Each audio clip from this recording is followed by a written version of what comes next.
Hello, and welcome to Coach Talk, the show more interested in ideas and philosophy than facts and history.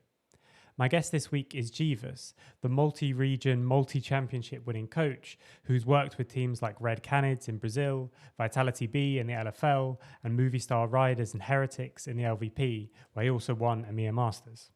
This year, however, he's taking a break from coaching. We talked about his spiritual approach to coaching, the problems with the league ecosystem, and the benefits of multi-man rosters, and many other interesting topics. This episode is once again brought to you by Coachify. So for those that don't know, Coachify is a platform that, alongside payments, scheduling, and practical things, makes tools for coaches. You can set up your VOD reviews, anchor specific messages to specific timestamps in VODs for future, and even set up goals with the Riot API to auto-track. If you're interested in checking out Coachify, you can do so with the link below. They have a bunch of free options, which I suggest you check out first, although there are extra tools more catered to teams behind a paywall. If you do decide to look into Coachify, please drop me a message on Twitter and let me know your feedback, as we're working together to try and create the best tools possible for coaches. And lastly, if you enjoy this episode, please like, share, and subscribe. And if you're interested in exploring mentoring or any of the other things I do to support coaches in the esports scene, you can follow me on Twitter, where you can find all the other links that you'll need. And now, without further ado, Gevous, what is coaching? What is coaching? To me, coaching is you're kind of going on a spiritual journey together into finding kind of like your deeper self. Like, what I love about it is that I get to partake in that journey of someone becoming a better version of themselves. Because in a way, you're devoting to yourself. It's kind of like a yogic, or like, at least me personally, I have like a very yogic approach, or not necessarily a belief, but it's something that like mostly sticks to me in how I perceive the world, right, in the universe, is that you're kind of like devoting, as like you're devoting to a god and like a religion. You're kind of like you're taking on a journey of devotion to yourself, right? So that type of holistic approach I find very special and magical. If I want to sound dreamy about it, but if I want to talk a bit more practically about it, how much does it kick ass to just become a better self and just to kick other people's asses in the meantime? And so this is kind of how I perceive coaching, kind of a devotion to preferably something bigger than yourself, because those experiences are, I think, what makes championships teams. And I've got to experience that a couple times, which I feel very blessed for. But that's kind of how I perceive coaching. I love it. That's very different from what we've seen before, and that's one of the reasons why I like asking all these questions, or this same question, I should say. You mentioned spiritual there. Is it the connection that you have with each other, or the connection to the goal? Or it's strange because you're talking about this sort of pursuit of bettering yourself, which is in a sense quite individual, and yet coaching is obviously so crucially part of a team environment.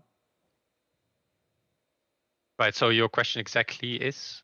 What about it are you defining as sort of spiritual? Oh, a very broad and loaded question. I think everyone kind of has their own experience and beliefs, and I think when it comes to team coaching, is kind of finding the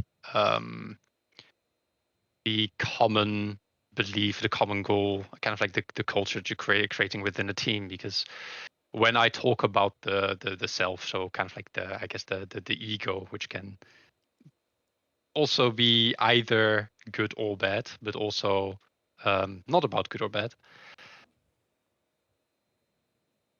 where I find important that you treat yourself like you do others and vice versa, right? So in the end, for the best, what is the best thing for me and how I become better in my state of being or my performance or whatsoever, is also how I do that with other people, or how they are involved and how I am treating those people. Okay. that kind of get into the direction that you're looking for. Yeah. I'm just it's very different from the answers that I've had before, which is amazing, because I do think we all come at this with very different approaches and of course very different backgrounds. And I love that idea of the journey and the sort of, you didn't mention like outward competition. It's like bettering yourself rather than it's here to kind of to beat the opposition, if that makes sense. So I really like that. It's very, very different. That kind of answers my follow-up question, because my next question was going to be, why do you coach? But to be involved in that and to have an impact on someone else's journey to improving themselves kind of answers. Yeah. I mean, honestly, I'm also caught like a tiny bit off guard, because I didn't think we would actually start off like already so spiritually or floaty, you could call it maybe, or a bit dreamy. But yeah, when it comes to competition, that is kind of is like your proving ground, right? Like I find that something very sacred, because when it comes to the game League of Legends or something you're completely devoted to, it both gets the best and the worst out of you. And competition, a match that you're playing is like you are kind of facing your own shadows in a way, right? Like the entire setup, the entire environment gets like really, really different, and then you're actually getting kind of like put to a test. I mean, like way back in history when we were just like using sticks and stones, like it was actually about a matter of life and death. But I think we kind of get somewhat closer into that direction when we are facing each other off in, well, the Summoner's Rift, pretty much, right? Because it is that adrenaline pumping experience where it is where you get into those very reptilian, primitive modes of like fighting or flighting, and kind of mastering that type of stress or that type of situation. Yeah. Okay. No, And now further into your question, because like I was thinking about the competition, but you kind of had like a follow-up question to that, right? Yeah, I'm just thinking it through. Like I'm trying to get it clear in my head. I guess one of the questions that I would have, which I always find interesting asking sort of sports psychologists as well, people who are maybe more responsible for the wellness side of things. And this can tie into some of the stuff that I really want to get to later. But do you see a difference between helping someone to become the best version of themselves for themselves and helping someone become the best League of Legends player that they can be? Is there a point where the sacrifices that you have to make for competition are actually maybe not the best decision for your life or for your wellness? And how do you see that kind of that tension in terms of, if you do see your role as a sort of helping people on this journey to bettering themselves, like where sometimes the bettering yourself might not necessarily be bettering you as a performer, or do you always see them combined and always pulling in the same direction? I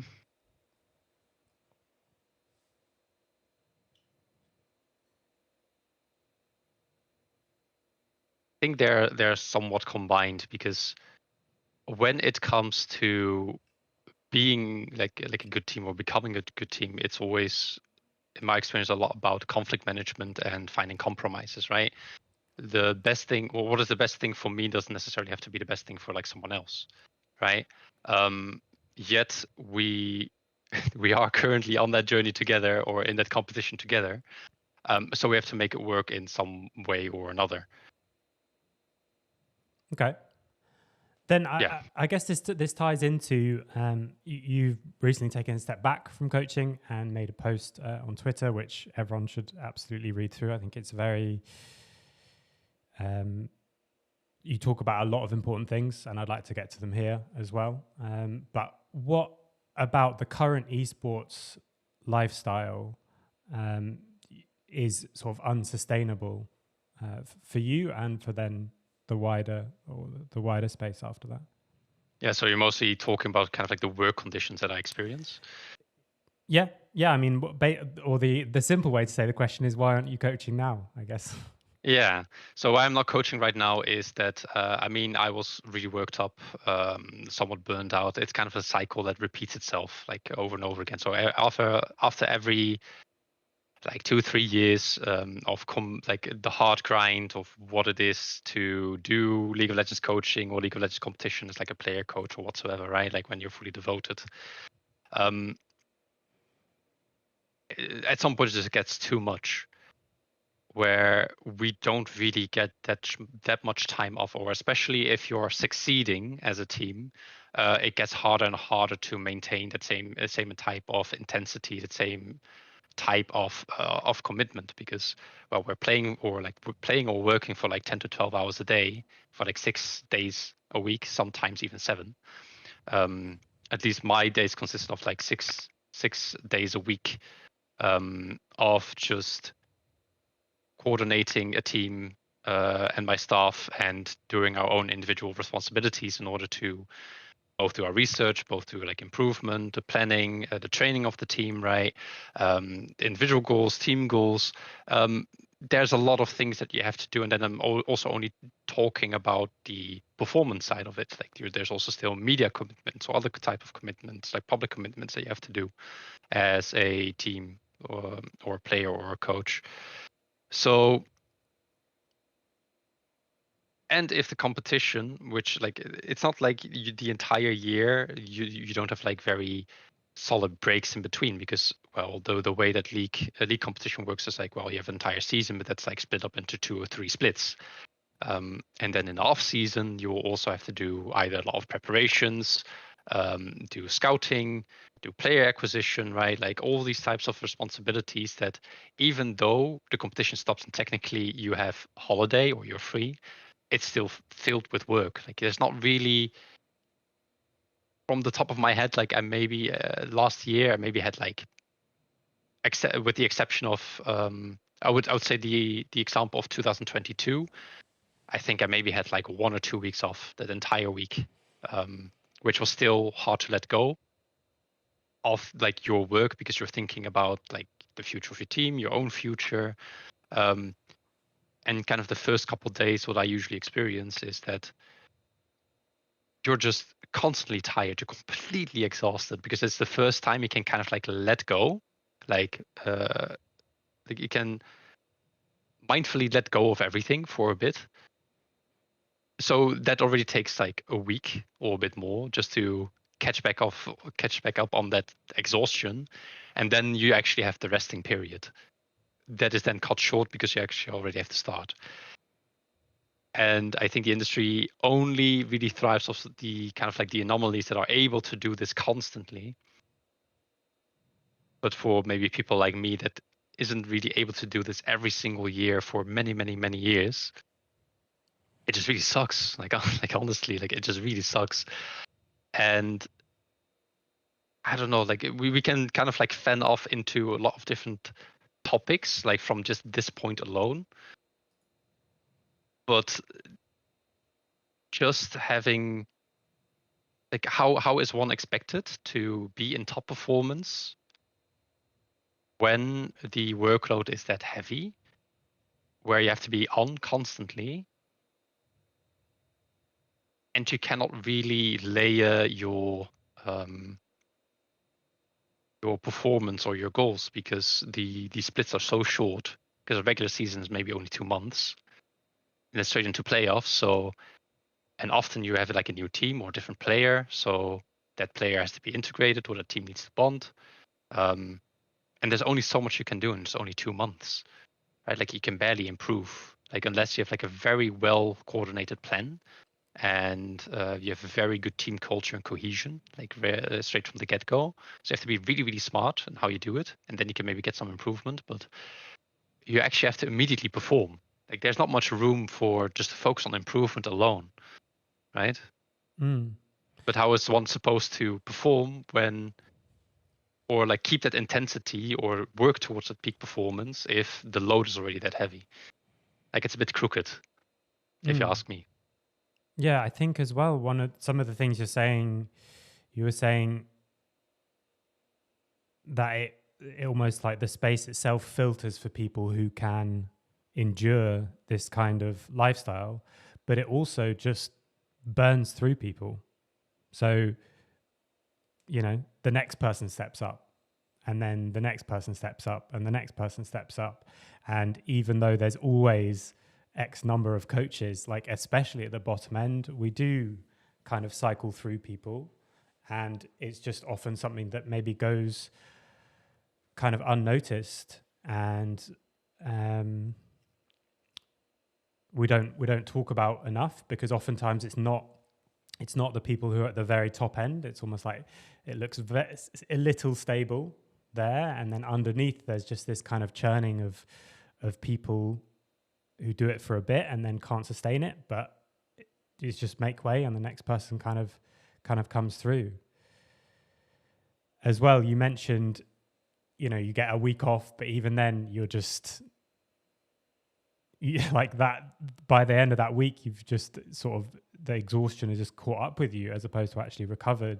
I remember there was the rugby coach Eddie Jones said after every single World Cup that he's been to, he's got kind of pretty severely ill afterwards.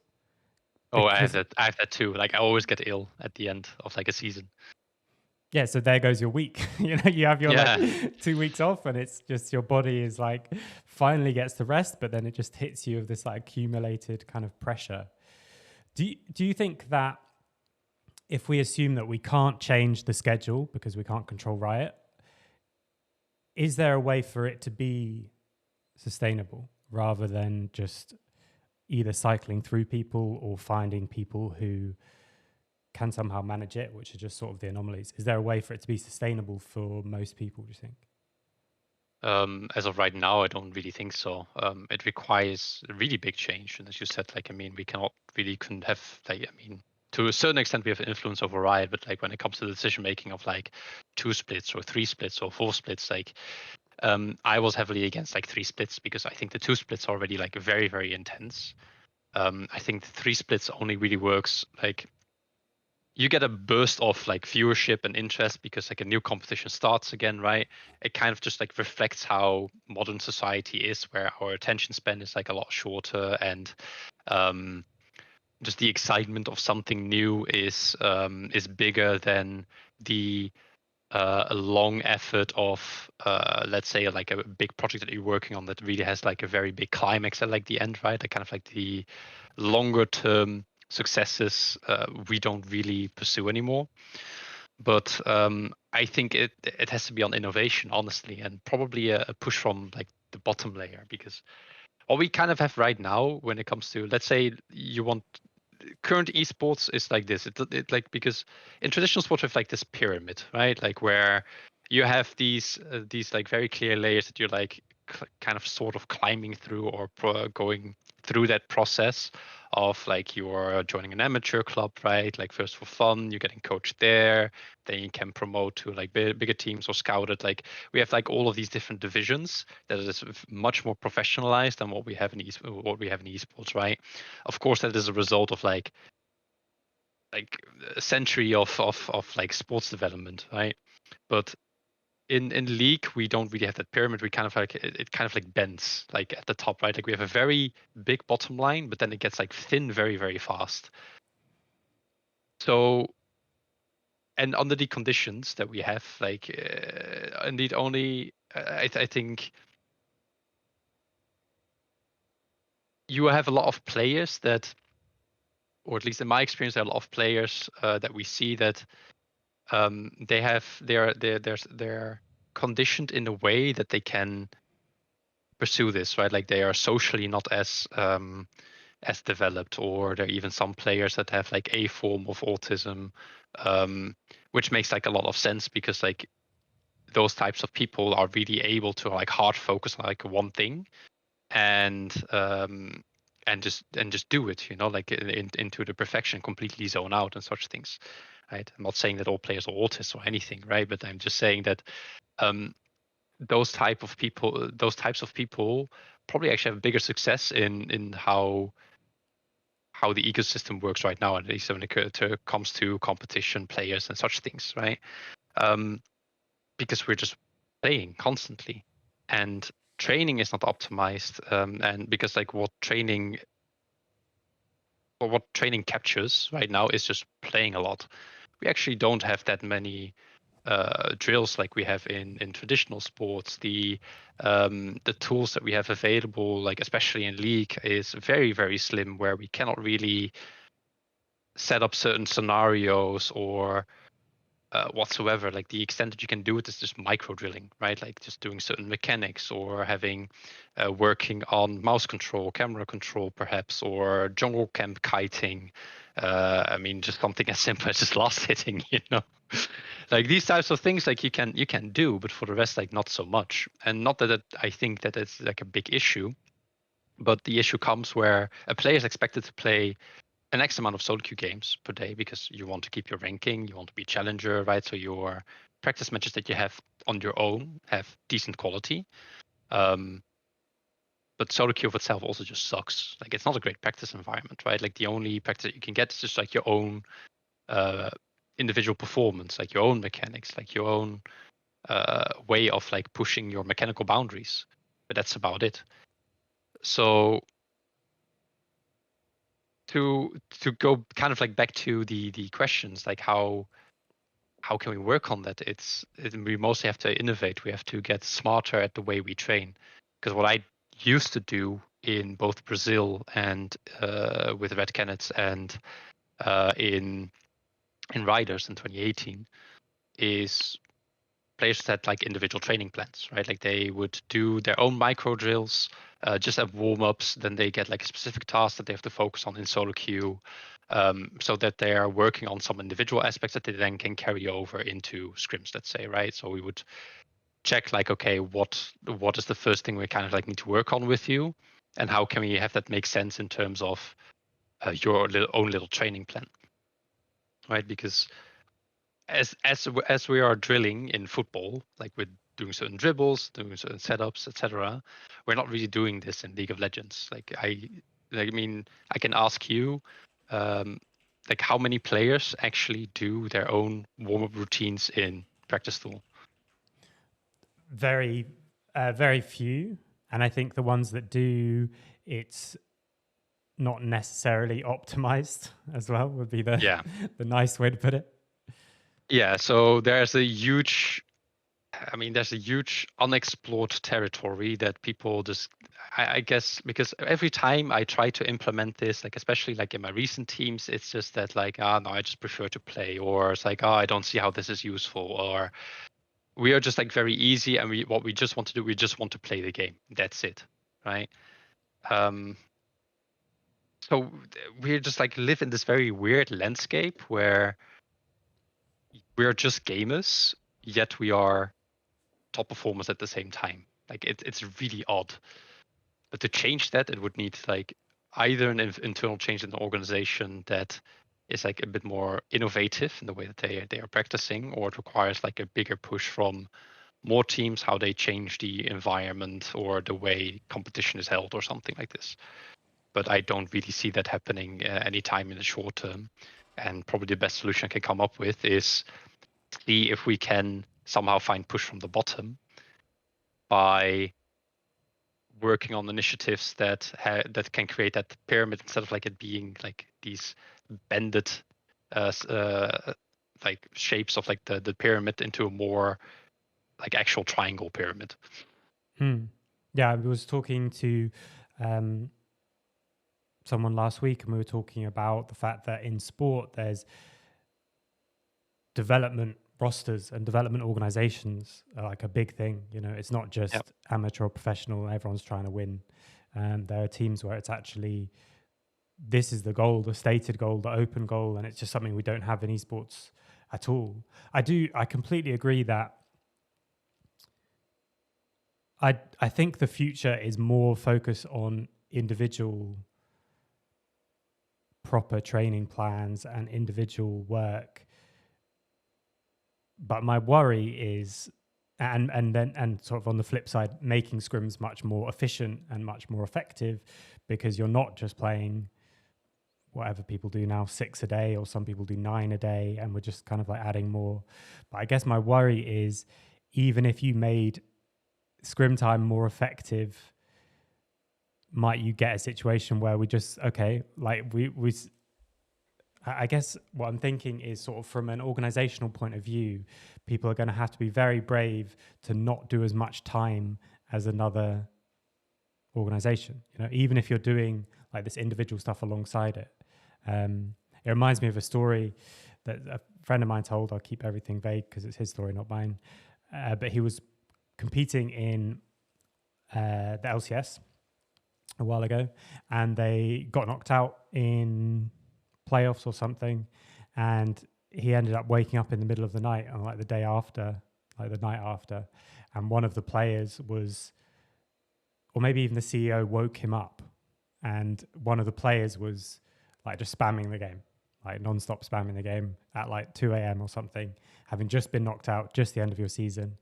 And he assumed that the CEO was going to say, do you want to have a word with him? He's clearly struggling. He's trying to cope with something. He needs to get sleep, all that kind of thing.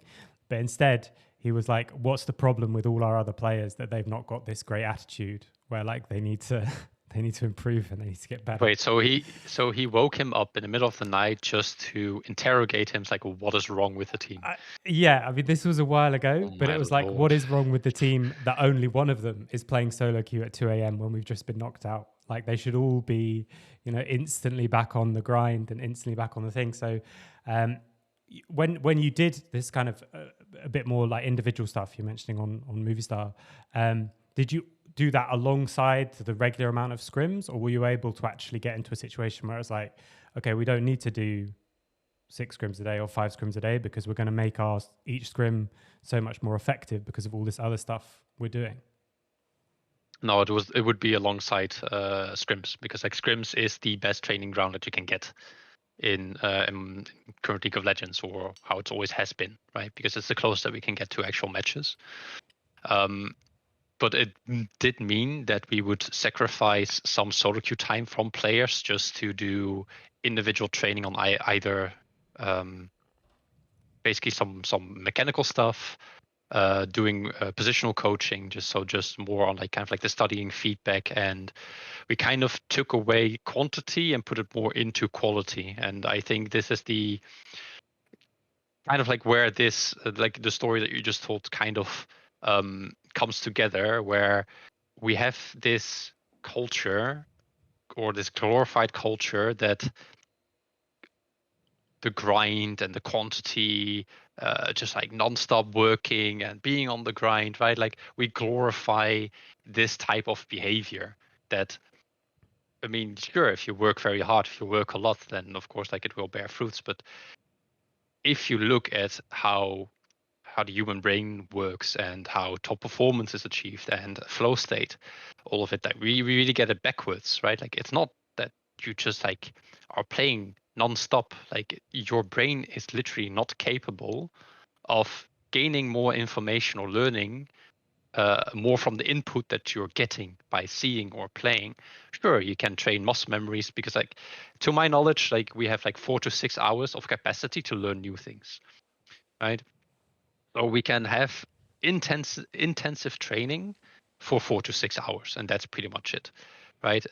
Whatever exceeds that, you can work on some muscle memory, in terms of like how some spell rotations work or whatsoever, or like maybe even reacting to some things, right? But it's very limited to what you can actually get proceeding that.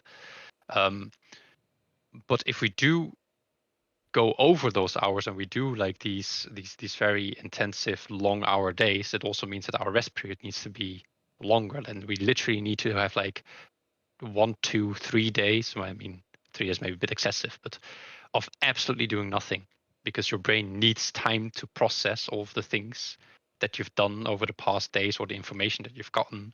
It's like a sponge, right? Like if you put a sponge under a water tap, like it will soak up the water, but it will only be able to soak up a certain amount, and all the excess water just like goes past it. Like it doesn't soak it up.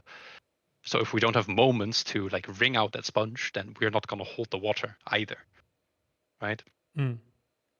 So if there's some coaches listening to this who think, you know, that sounds absolutely great, like I want to focus on quality over quantity, can you give any people some or share some advice of things that you've tried or things that you've done that have been successful in the past? My own proudest achievement still, where this is related to this topic, was the team I had in Brazil, Red Canids. I had 7 players. I had a 7-player roster, and all 7 players played in the final.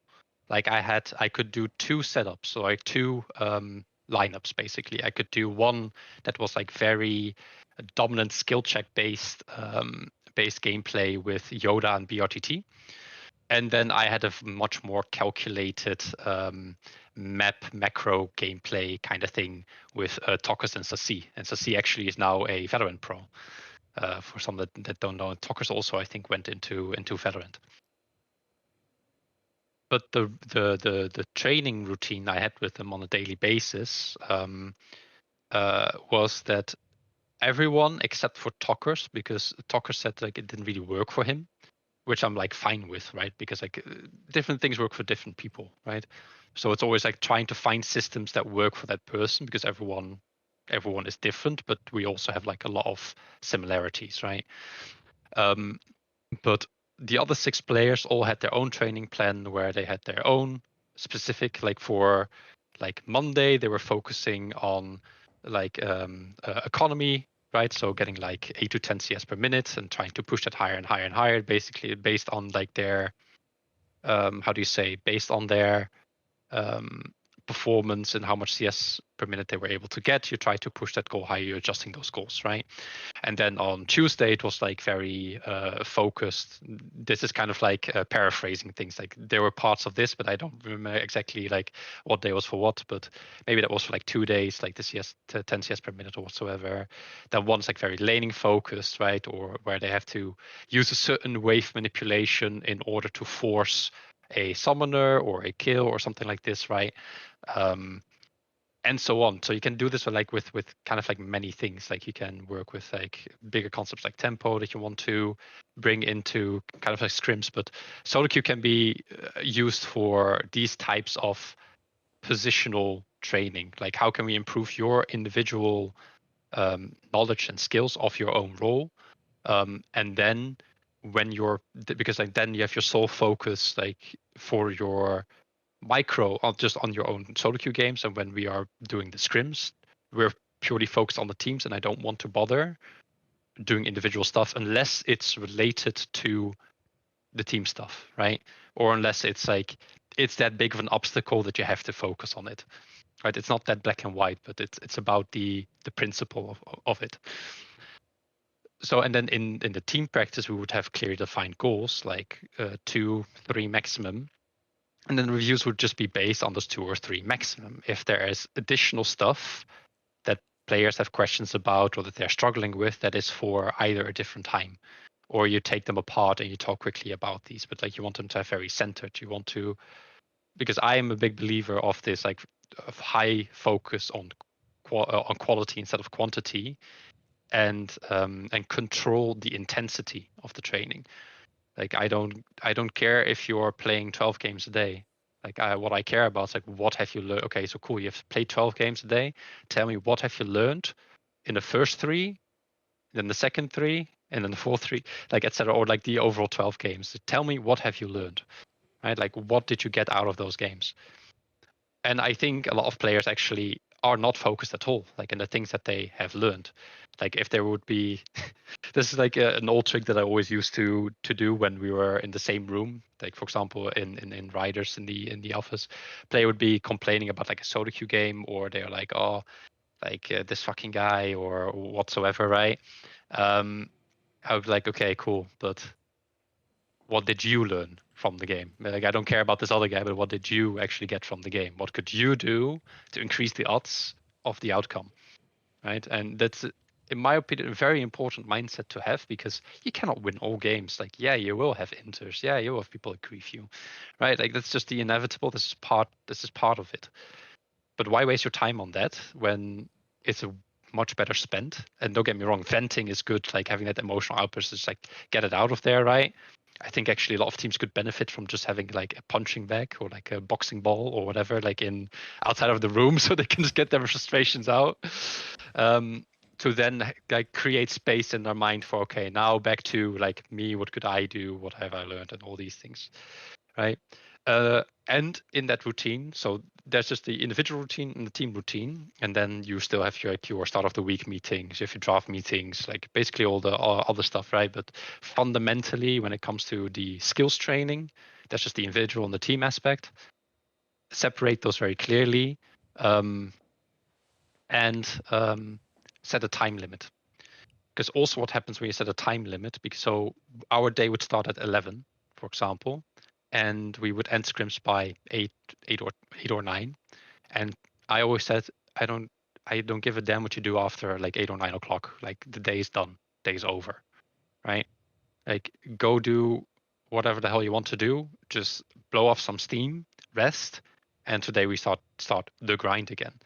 But I want the grind to be very high in quality. So then from 11 to 8, so we've done like 8 or 9 hours, right, of training. And I think that kind of at least still falls into the capabilities of what we can do without like hard burning out, right? And by setting the time limit, what happens as well is that you put more importance on the games that you're playing within that time frame, because otherwise you can always say like, oh yeah, we'll play one more, oh yeah, we'll play one more, oh this game was really bad, like it was so useless, so let me play one more. Because then you can always excuse yourself while you're playing the game. Like this can happen either consciously or subconsciously. It's like you can always say like, you can always kind of like easily give up on the game or find yourself an excuse for not to put in the intensity that you should want to have. Yeah, I love time limit as well, as opposed to game limit, even though mostly game limit is what's done. Because when you're thinking about time limit, you can again be thinking about kind of what's the best use of our time in terms of, okay, maybe something happened either in the setup or in actually some of the execution in this game, that it's not worth, well, it's less efficient than us kind of starting again. But also when you do talk about games, people almost, especially if things are not going well, it's almost like they're like, we end this game quick so that we play the next game. So Yeah, we're like done just with go the next. next one. Just go next. Yeah, Yeah. that's the common phrase that we hear. Yeah. Yeah, exactly. And then if you have the opposite, where it's like, okay, if we do 5 games and they're really quick, but we haven't reached our time limit, then we're going to do more work together. Exactly. And vice then versa. More games. Yeah. Good. Yeah. I think as well that the what did you learn is such an interesting question. I recently, near the end of my my last time working with a team, I started doing my sort of debriefs in a different way. I'm a big fan of structuring the day as much as possible, but having a debrief at the end, and originally started off with the debrief just being one simple question, which is, what did you learn today, like in our scrim set? And everyone had to sort of come up with something just in 60 seconds, like a brief thing. And one of the most important things with it, aside from reminding ourselves of the important stuff, is that it's often really hard. So there's 5 people, 2 or 3 coaches or staff, plus like 5 hours, 5 games of work that we're all doing together. And yet to think, what did I actually learn from this? What am I actually going to what changes based on what we've done over that's a lot of time for an organization. And yet that's actually a very difficult question to answer, a lot of the time. So where do you think that problem lies of the difficulty? I think a lot of it comes to how kind of unfocused practice is. And I think that what I see a lot, especially with maybe coaches who haven't thought this through enough potentially, is that it's even more unfocused. But because there's so many variables and so many things that can change within the game, you can, if you're just coming into the day to play a bunch of scrims because we'll get better if we play together, then you can very quickly, you can be talking about different things after every single game. So you mentioned like having goals and stuff like that, I think can be really important. But I also think that, personally, I think that scrims are just often not that useful. They might well be the best that we've got, but they're also not that useful in terms of the control. And what I think, it's much easier to say this now that I'm not working with a team, because it's very difficult to do. But making sure that everyone comes in where individual decisions and things that they take around the team stuff doesn't impact what we're trying to learn, if that makes sense. And trying to keep the practice kind of as focused as possible, and really, really bringing it back to the basics of coaching when we're talking about, okay, we're analyzing a problem, we see what the problem is. Firstly, trying to get the right problem is already really hard in League of Legends. You can quite often think it's one thing and think it's something else. We've seen that with when everyone analyzes teams, they come up with a different analysis. There's been 100 different people making videos about what's wrong with KC, and they're often different. And who knows? Everyone riding the train, like, exactly. For the content. Exactly. Lord. I should do one myself at some stage. But yeah, so just going back to the basics. So we're analyzing a problem, then coming up with a plan of how we can actually combat that problem. So this is our biggest problem: is how we do this certain thing. How we generate a time advantage, how we generate tempo. And then we come up with a plan of like how we're going to try, not only will this be the goal, but how we're actually going to try and teach it. And then the next stage is sort of how do we set up practice to give us the best chance of learning it. And I think that stage is one that personally I didn't do well enough. And that's one of the great things about this debrief, is it pushed me to do that better. So it's like if we're trying to learn about how we're generating tempo, again, we use that same example, and at the end of the day, none of my players can think of things that they learn around that one topic, then there was something with how I structured the practice that wasn't that beneficial. And I think what happens more often than not is the less points you talk about after each game and the more focused you are, just like you're saying, the more likely people are to come up with a good answer when you ask them, what did you actually learn from the day? And so the times when it was really hard for players to come up with answers, I think a lot of it was because I ended up being not focused enough. And I'd come with, I'm going to talk about this and this point, which is based on the goal, which is based on the plan that we've been enacting all week. But when people were saying, oh, can we just watch this fight, or can we just watch this thing? I was sort of thinking, well, we've done my bit already, so we can now do the bit for you.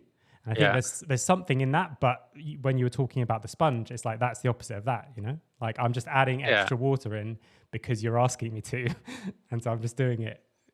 Yeah, exactly. And I think it's just like an easy trap to fall into, because what we want to prevent is that cognitive overload, right? Like, because if you're focusing on so many things at the same time, like you will have a lot of trouble remembering everything, and it also puts unnecessary stress on the brain where, I need to remember all of these things that like from today and this play and that play, where it's like those things kind of will happen like subconsciously, like your brain will filter that out or process it in some way as long as you have enough rest, right?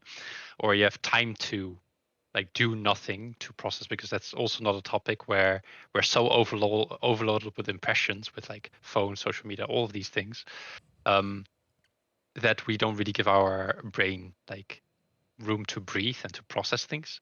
Sometimes the best thing you can do is just stare at a white wall and just sit there for like 10, 15 minutes, see what happens, But yeah, the point, the thing you say like about like where players will get like asked, oh, can we watch this fight, or can we watch this moment? Like it's like so strongly on their brain, because like in their experience, this ruined the game. And I think we also were struggling with this a bit in 2023 Heretics, where we were answering too much to those requests, where we were aware of the fact like, okay, players are asking too much, but they would be so insistent to like really look at this, like they would like their mind would shut down like from whatever information you're giving them. So it's almost like rebellious behavior that they shows, like I will not listen until we watch this, right? Because for them, like it's the worst thing that happened and what ruined the game and the most important lessons to learn. But trying to ground ourselves from, okay, let's first focus on the goal, because that is our intention. Because to me, they're the two most important parts of coaching and performance is intention and awareness, right? So that the intention is very clear, like this is the goal that we're focusing on, and the rest has a lower priority. Although they can be very detrimental to the game that we just played, I first like really need you to wait a moment with that and first focus on the goal, right? So just park it somewhere like a car, you know. It's like park it for now, and then we look at it after, right? Because there is always time to do such things, and maybe it does not involve everyone on the team, and you can just do it with like the two people that were involved in that play. Because I don't want to drag in all of the players that like it's not relevant for them. Sometimes it is relevant for them because they can learn something out of it. But if it is a conflict in between two people, which is then a very niche situation or something, then I don't really see the point like in dragging that into an entire team discussion, right? So there's the intention like with the goals, right? And then the awareness, because as you said, you cannot control everything. Like you're still limited to the practice that your opponent is giving as well, or the performance that the players are giving that day, or what mood they're in, right? Like these are all things that we cannot control, and sometimes we have to shift the goals for that day that are still touching somewhat of the subject, or that doesn't sail away too far from the common goal or vision. But sometimes you just have to adapt, right? Because the day is just different, the practice is different, or there are things that you're encountering that you didn't know would happen or you would struggle with.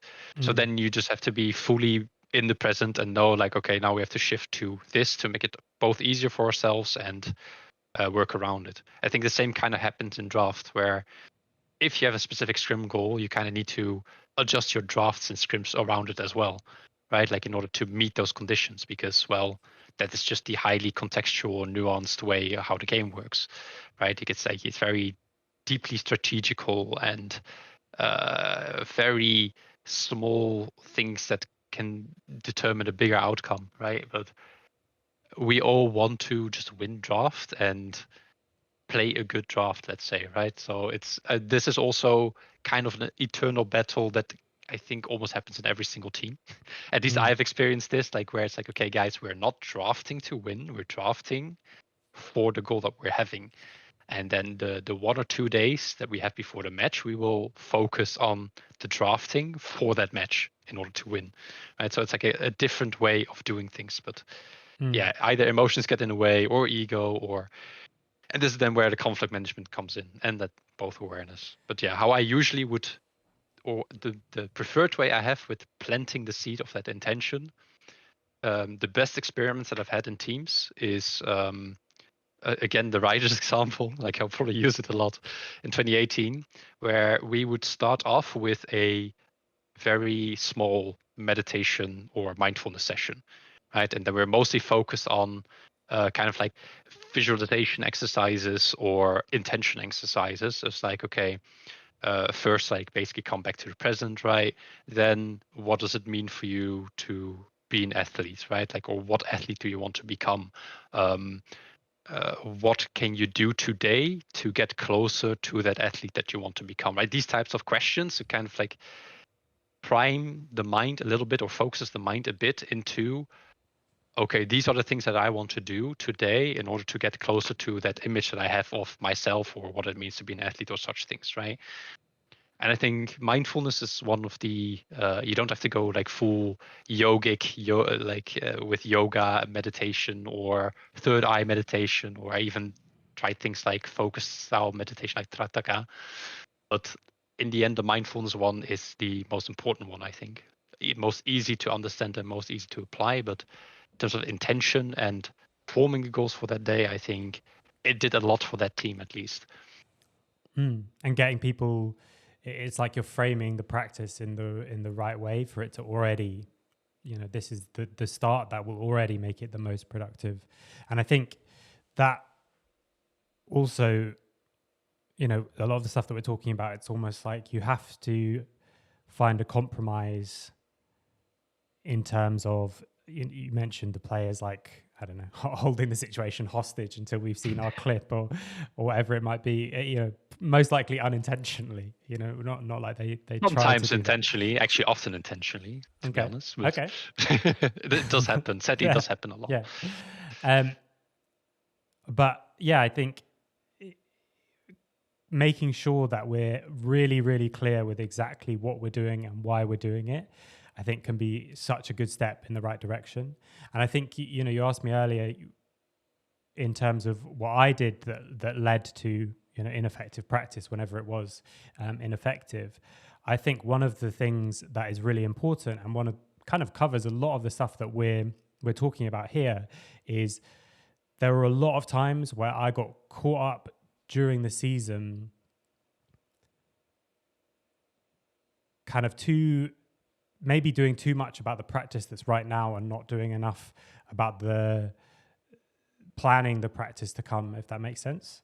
So, if we're talking about even just analyzing the problem properly or making the right plan or doing the individual plan with the team or with the players, or having, how we would set up a kind of mindfulness type session, or even going through with the group what kind of things that we might be trying, all of that takes time. And I think you put in the prep as a coach to make it as effective and as time efficient for the group. And maybe I think when I think back to splits where I've been the least successful is when there's like other stress going on and other things going on. And so I'm like, I'm always so busy, but always so, it's like so busy, but so distracted almost in a way where it's like, I have to watch a bunch of the LPL or whatever. And it's on every day. And now suddenly you can watch loads of extra hours just kind of like drift by without making it come back to the team in terms of the efficiency there, if that makes sense. Yeah. I mean, I would refer to like time that you invested does not really manifest into something like kind of like it's garbage time.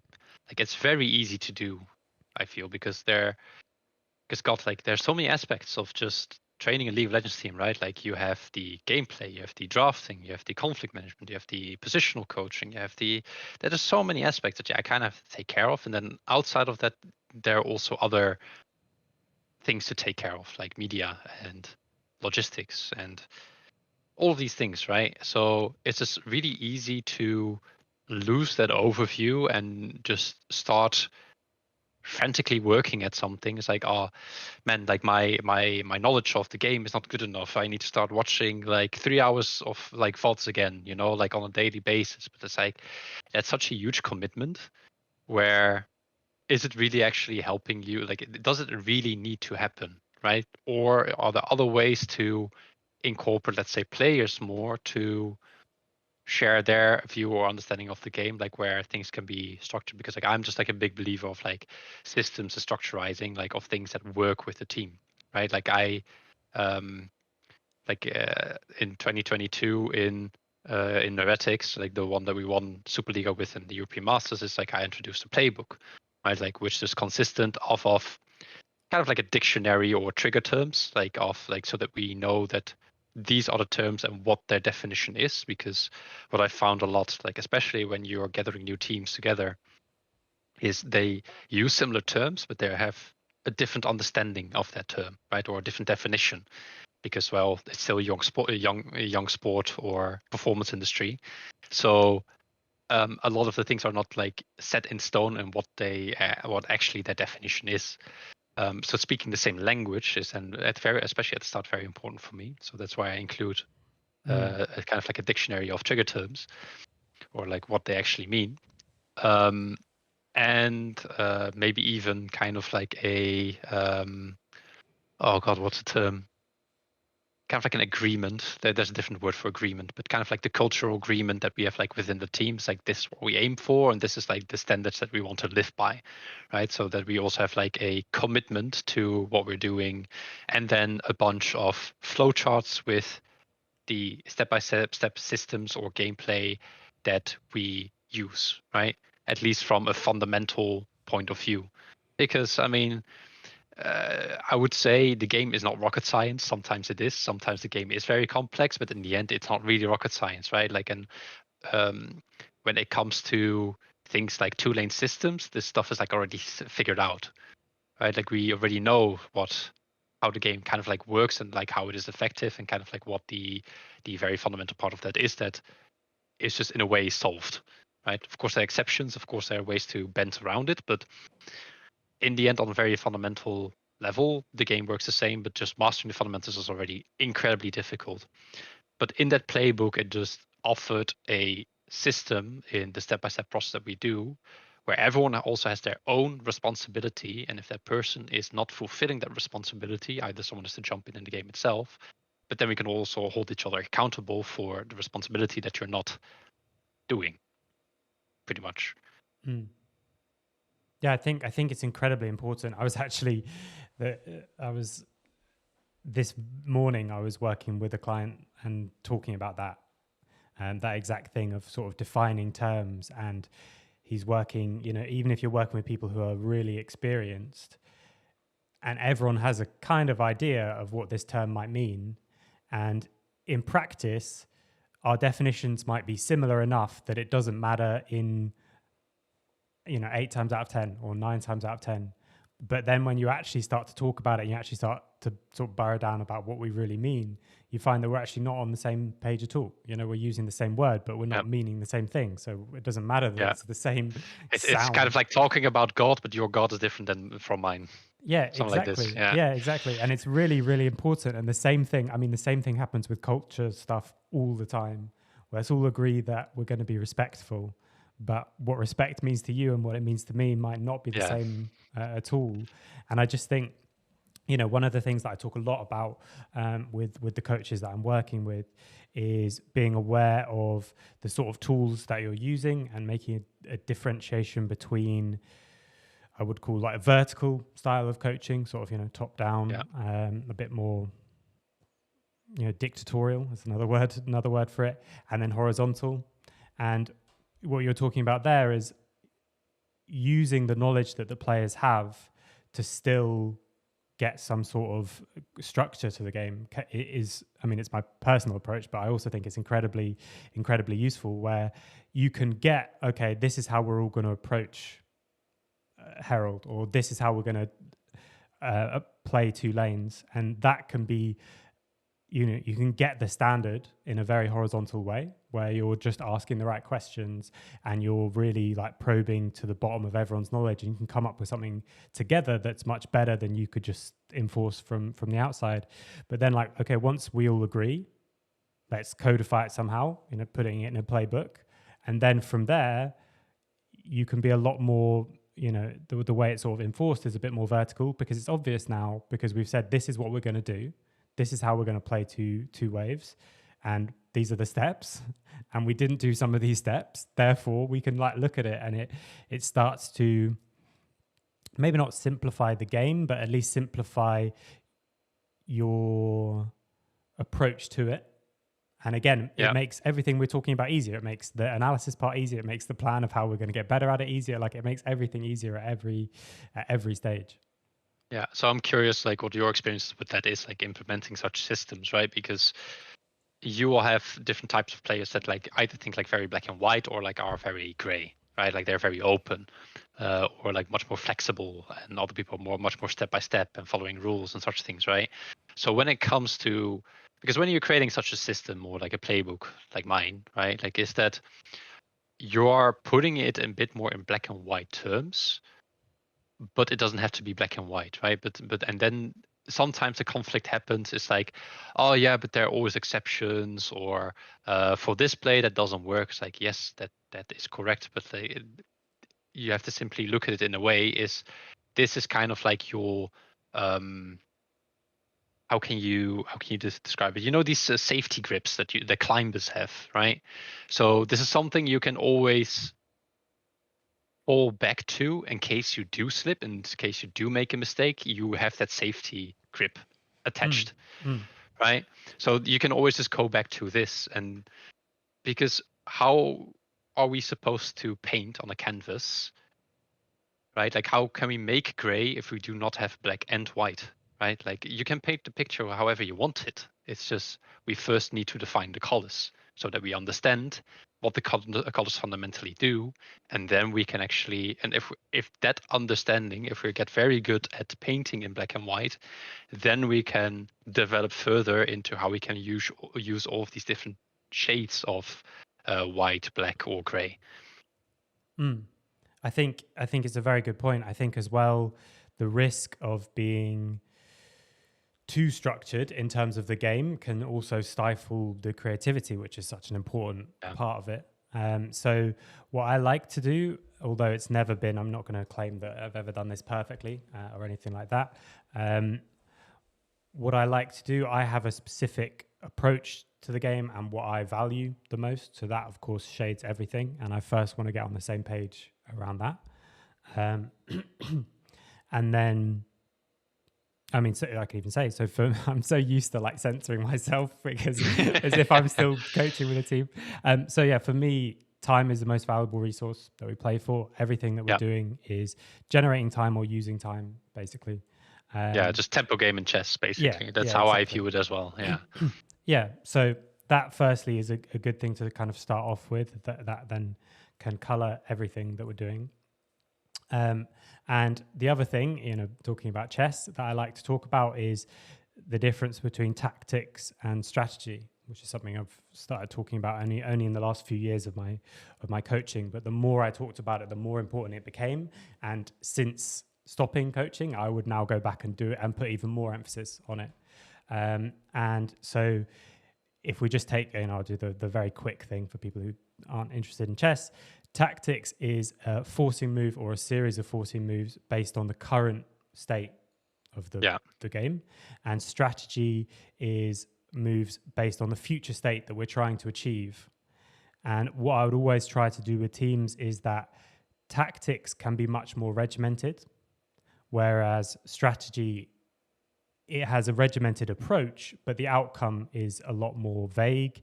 And what normally happens is, if you say, what's the best strategy in chess? Is it open game or a closed game? Well, it depends. It depends on you as a person, depends on the person you're playing against. The same thing happens in League. I think there are strategies that end up have a higher % chance of success. But if you've got a split push comp and a 10k gold lead, you can probably just 5v5 and you'll probably be fine. So when we're talking about tactics, we're talking about the current state of the game. So if we're doing a dive, for example, it's because we've got a wave crashing into the tower and we've got enough people there to do the dive. And I can go through with the players. Now I do have in my head, or actually written down, but I do have my personal thing of these are the things we should consider with dives. But that's where I definitely be getting opinion from everybody of what are the kind of things that we want to do. So it's things like, don't start until everyone's in range. We need to be clear of who's tanking. We need to work out how we're going to layer our CC. We need to know if we're diving and then resetting the tower and then diving again, those kind of things. And that can be consistent. And that can be, of course, you've got execution error, but it's like every time we go for a dive, if someone starts tanking when other people are not in range, we can then look back at that and say, this is what we said we would do, and that's not what we were going to do. Whereas the strategical aspects of play, that's where I try to have it a bit more space, if that makes sense, and a bit more allowing for the kind of creativity and for the flexibility. So I guess that would be my way of doing it so far. And you're right, different players take to it quicker, slower, enjoy it more, enjoy it less, having these kind of more specific systems in the game. And so it's just a balance. I don't think I would do the same with any two teams. And that's where, for me, it's so important to get it from people before you kind of codify it. You don't come in with like, this was the playbook that I used last year and we won, therefore we're going to use the same. So kind of making it again is good. Although, like you mentioned at the beginning, it's just like with culture. If you're starting to set a culture every single year, or starting to set a playbook every single year, it's not very good for like a time point of view, because it takes some time. I mean, the further iterations of the playbooks that I had going into 2023 they were mostly the same, but they were just like a bit more either expanded or they had like a couple more setups or kind of like guidelines on like how to need like a herald play or how to knowing when to open like on 3 lanes, or rather what are the exceptions that you can open on 3 lanes and when are you opening on 2 lanes or even just 1, right? But I think if you do not mind me kind of going into like a like I don't want to say full circle, but like circling off to kind of what we started the conversation with, is like where these types of conflicts when it comes to like the black and white thinking or the gray thinking, or like where players are a bit more rigid or giving pushback on like, oh yeah, but you can't always do it in this way, or they're kind of like questioning or testing like your system, your authority, all of these types of things, right? But this is like where I kind of also where I notice this lack of this more solid pyramid, right? Like where how did players actually got into these teams, right? Like how did we get to the top of the top, let's say, right? Right now it's still you get on challenger level, you maybe play like in a couple teams, and then hopefully you get scouted and picked up by like a really big team, right? So what was the journey like of one of those players? Like I think in 99% of those cases, those players just played a lot of games, right? That's it. They just kept playing the game more and more and more, like 12 games a day, until they got where they were. So the only thing that works for them is that type of system, right? Because we didn't get coached, we didn't go to an amateur team first or your local football team to like get coached like as like a junior or like just like a kid even, and suddenly you get up there. So the extent of the understanding, like where some players are actually incredibly smart and can just like instantly pick up on all of these like nuances that they've seen like in the game and just by playing it. But again, those are more the anomalies. But the their own culture and their own development just consists out of just like only playing, right? So I find a lot of struggle in esports, at least I am, to go more into the direction of like a performance based, like a more into like a structured intensity, like more focus on the intensity, on the quality than the quantity, right? And I would also be curious about your experience with this, right? But like I think out of all the organizations that I've worked with, like Ryders was still the only one, and I think this is mostly thanks to Daylor as well, because Daylor came out of a different branch. Like he used to be a poker player, right? Like a professional one, even a coach. So he has like all of these different views, and honestly, like this guy is literally like a robot. Like he knows, like he devours books like about performance, lifestyles, and God knows what, So he's like a lot of knowledge, like when it comes to performance optimization. And I think that's why I was so open to kind of letting me do my own thing with the team, honestly.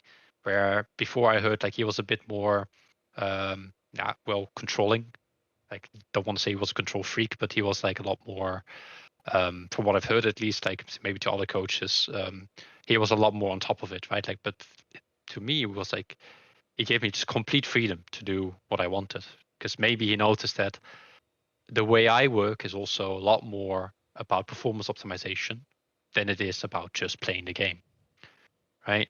So have you found a lot of conflict on this as well? And I don't know, like I'm just kind of like exploring in how do other people tackle this in their teams? And how can we kind of like shift into that more that performance like style? Yeah, a huge amount. Every single team that I've been a part of, there's been kind of struggles around this, and ironically, the lower level teams almost ended up had less struggle with this. And I don't want to say like everything's a fight, because it's more like a discussion. There's a lot of people that want to be sort of proven why we're going to do this at every stage. And like you say, I think a lot of it comes from the fact that not only did they just play by themselves to get to this level, they've also maybe had coaches who've only ever experienced this kind of coaching, and then that's how they coach, and therefore players think that's how they coach. And because a lot of situations aren't like you were just describing there about Moviestar, where the person at the top is saying, you know, I trust you. This is your space to do the things that your way. So a lot of times it is very player led implicitly, even if it's not explicitly. And so if they want to do something, then they do it. But for example, I'm a really big believer in spending time in getting the culture of the team right. And every single time I would have to sort of fight for every day that we're not scrimming. Oh yes, you know? yeah. I have the same experience. Yeah, yeah. So it's definitely something that completely resonates. And I think one of the things that will help us is stuff like, last year especially, and I hope they continue. But Romain on G2 spent a lot of time talking about what they do, and even that will be helpful. You know, the first thing I thought when I saw that, and he's saying we take a full week where we don't touch the game at all the first week that we come together. I was thinking like, well, that's going to be a useful thing. You know, I need to save that clip so next time we're having this discussion, I can also bring that up. Because this is the other thing that happens, is that people look to who's the best in the field and they say, well, because they're the best, therefore what they're doing is the best. And we do this when we're looking at the way that the LCK teams play as well, like as a region in general, but players do it individually. So I think every single time I've been sort of fighting for every day that we don't scrim. And the downside is that it ends up often coming from the organizations as well, because they're worried about what the players think, and the players maybe even go around me and go to them because I want to do it as the first thing. Like I want it to be the foundation. So it's often before there's that trust built up. I think do you actually want to know a funny anecdote from the 2022 Heretics team? Because I think what helped us a lot when it came to like the culture and kind of like the team bonding kind of thing, right, is that well, first of all, everyone went to the gym, so they could blow off some steam there, or sometimes they would go together. They would talk about like some conflicts, like that happened between them. So it was in that sense already therapeutic for them.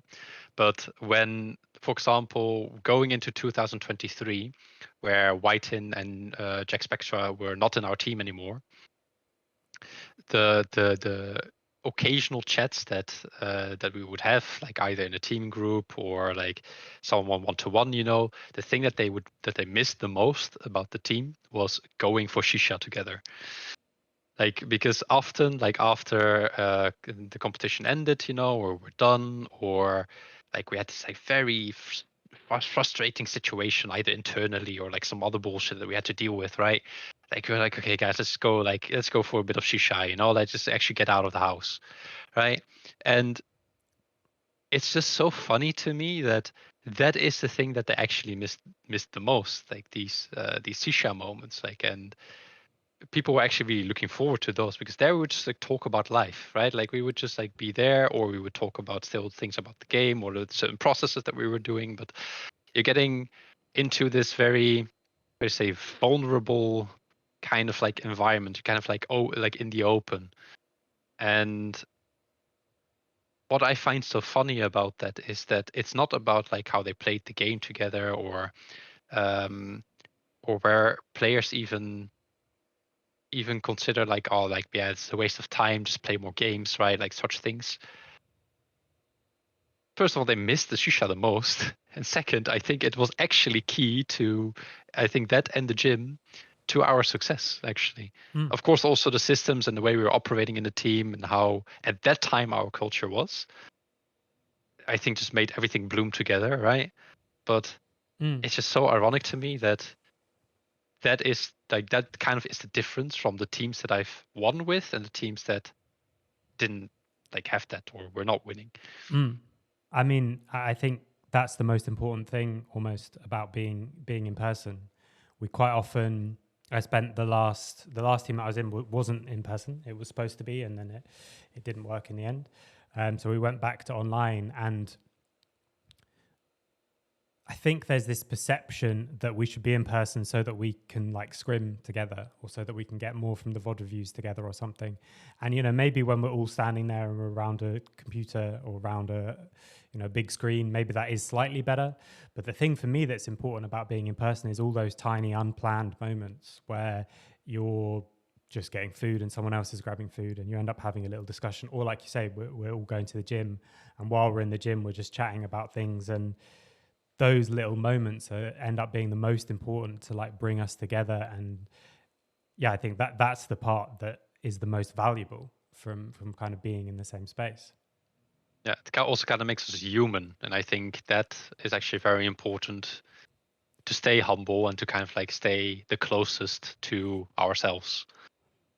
Yeah, absolutely. And then that ties back to the stuff you were talking about from the very first question, you know, like the sort of spiritual side of things, but also like the journey outside of, or the personal journey outside of just the game that we're playing together. It's like we're all in this together, and you can have problems with people, but also you get to start to see them as actually people as well, which I think it just becomes so important. Yeah, I mean, I think it's just a very fundamental part, because this is what I refer to as kind of like the inner circle, right? Like where, if you really look at like a primitive like view, or maybe even like a gang or a brotherhood, right? For that tribe or that group to be successful in survival, their inner circle has to be like very, very tight, right? Because you have your inner circle and you have your outer circle, right? Like an outer circle would stand for the threats on the outside, right? Like either like some dangerous animal that we would have to fend off, or like a different tribe that we would have to fight, or these types of things. But how can you be fully primed and prepared for dangers on the outside when you have to look over your shoulder on the inside, right? And I think those moments and those types of experiences actually strengthen that inner circle, where we are just humans, we are together, we go through experience, right? So it also brings the I to the we a bit more, or the me to the we, and you have a bigger sense of, I can rely on this person, and I will know that this person is actually like someone I can trust within my inner circle, right? Yeah, I think as well, one of the things for me that's kind of really crucial to any truly high performance environment, and I don't know if I've ever seen this in all the teams that I've been in, is being comfortable with mistakes and realizing that, you know, we can never be sort of truly great at anything without the fact that mistakes will happen. Not saying, oh, you know, we win or we learn or anything like that, but just basically being comfortable with making mistakes. And you can't be comfortable making mistakes around people that you don't really know and you don't really have that genuine connection with. Yeah. It's also really tiring to have to constantly prove yourself to the other person. Of course, sometimes it's needed to push yourself further, right? Like, yes, training does need to uphold a certain amount of intensity. I can uphold to like a certain standard. And if that person is underperforming or slacking or is not focused, like should be like pointed out, right? But just pointing that out also needs to be safe of itself, right? It's kind of like a paradox in a way, where yes, you need to point out to people that are not performing and not doing their job, but at the same time they also need to feel secure that because you're doing that, it's for your best interest and the best interest of the team, not attacking you personally, even though it might feel like that or seem so. It is for the bigger purpose in the end. And there it ties back to something you said right in the beginning again, where it's like everyone having that connection to the goal, and whatever goal that it is that we're coming together to do and coming together to achieve. It's like that can then mean that the environment can be both safe and also pushing is not the right way to say it, but it can be inspiring but also safe, and can be competitive and yet allow for people to be vulnerable as well when they need to be. And I think when we're online, it's like it's so different. You know, let's schedule a brief call to talk or something like that, because it's not about the moments where you have something specific to say. It's about the moments when you're just together. Spontaneity is not really a quality that you can have in an online environment, or only to a certain extent, right? One of the things, back to a question you asked me a bit before, which I've just been still thinking on, in terms of ways that I've been able to have a bigger impact with this kind of structural stuff that I'm doing, or maybe the strange things that I want to suggest that we do in scrims, or doing things that people haven't either done or even thought about before. One of the things that was very useful to me, that again I would encourage people to do, is exploring the idea of having a captain. And we think about a captain as a leader in the team, and we think about them kind of on the field if it's sport, or on the in the rift for us. But also the really big thing for me was, it's part of the responsibility of the captain, or part of the privilege. I guess I should start with there. Part of the privilege of the captain is you get to be the player's voice in decisions. So in decisions of what we work on, the analysis of what our biggest problem is, the way. So would you then give kind of full authority to like one player to determine like the focus of the game, or like also the in-game, and then you rotate, or what do you exactly mean? No. For me, just one. Yeah, for me, it's not the. It's not even. Doesn't have to be the loudest person. Doesn't have to be the shot caller. Doesn't have to be anything like that. It has to be someone that all the players are comfortable with, of course. But what I was meaning there is, we have one of the meetings that we have every week with the staff is the captain's meeting. I've just stolen that because that's what they used to do in rugby. And part of that meeting, we would be deciding like, okay, what exactly are we going to be focusing on for this week? And at the end of the day, it was still my decision as the head coach, but the assistant coach might be saying, I think this is our biggest problem, and here's a bunch of reasons why. The manager might be saying, this is a big problem and this is our reason why. But also the captain would be there, and he'd say, from my point of view, or the players have told me, or from the perspective of someone who was in the game, this is our biggest problem. And then it's my decision at the end of the day. And quite often we had a discussion and became aligned. My rule was always, in those meetings, if you think my idea is shit and I'm saying we should practice like this, or we should do scrims like this to help our problem, if you think it's a really stupid idea, absolutely, I want you to tell me. But when that meeting is done, everyone has to go away from it defending that idea as if it's their own. And the use of a captain, coming back to the question, was very useful in conveying that forward. Because if I could firstly, I would get him on side, but also then we had that understanding of sometimes you might not even be on side, and you have to take that responsibility of sort of helping it go through with the rest of the players. Yeah. So if we're gonna, a big one for us, thinking about the tempo thing, is that every preseason, and this is actually true on a lot of rosters, we'd gradually convince ourselves that maybe tempo is not the most important thing, in terms of the picks that we're taking, because you can get away with playing, okay, this lane doesn't get pushed, but if we fight and we fight well early on, we'll still get through it, kind of thing. And then the first competitive game rolls around and you're suddenly reminded that, in a competitive game, you just get stuck on a tower. Always how it works, yeah. You get stuck on a tower and you can't do anything. And so like that, for example, it wasn't then just me saying, right, no, we're going to prioritize this. It kind of came through that, through the player as well.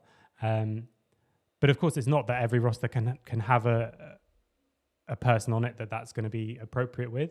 And just as an example, on Solari, it was Steelback, who, he was a big voice in the game, especially later on, but not in the beginning of the game or anything like that. And it was more because everyone was already kind of looking to him, and he was good in that kind of leadership and responsibility role. So that was a kind of useful thing that I found to help try and sell some of these ideas around, okay, we're going to do things potentially that none of you have ever done before. We're going to approach scrims in a way that you might not think is the best, because you want to just look at all the mistakes we made in this game, and actually we're going to ignore all of them and talk about just these goals that are our biggest problems in our competitive games as a whole team.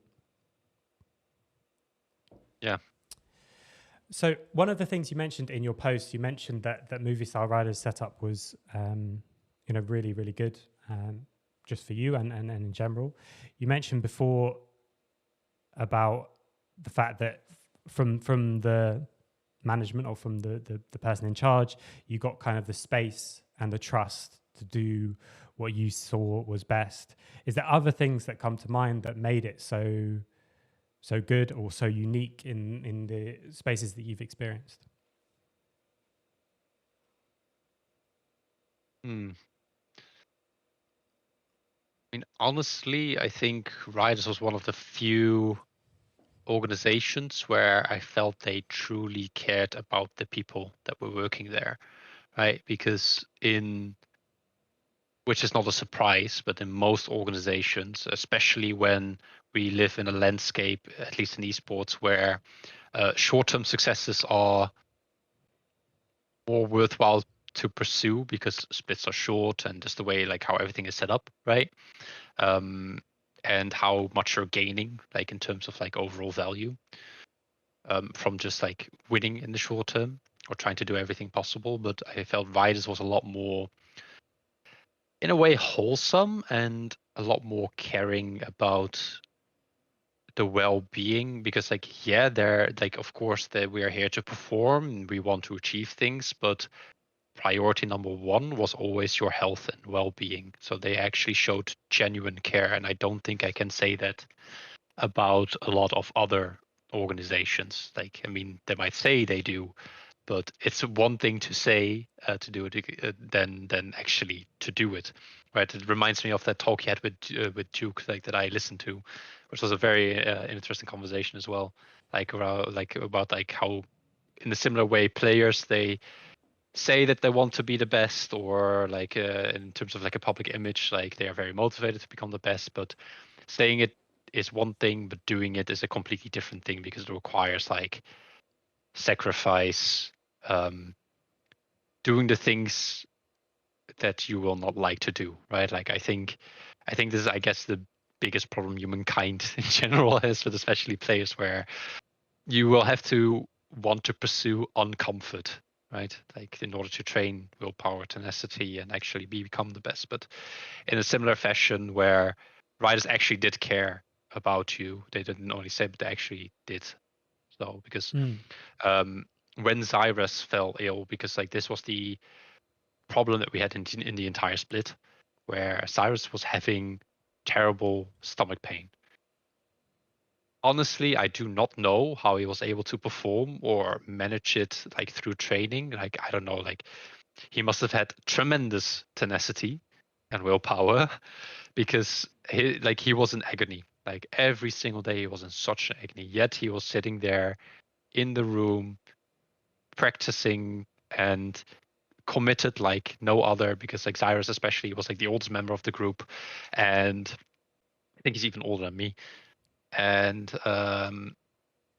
very important outgame leader, right? Like he was like the big brother, and he was holding the most important communication role like within that team. Like during the game, he was always asking questions, like facilitating, making sure everyone was like on the agenda, on the same page, right?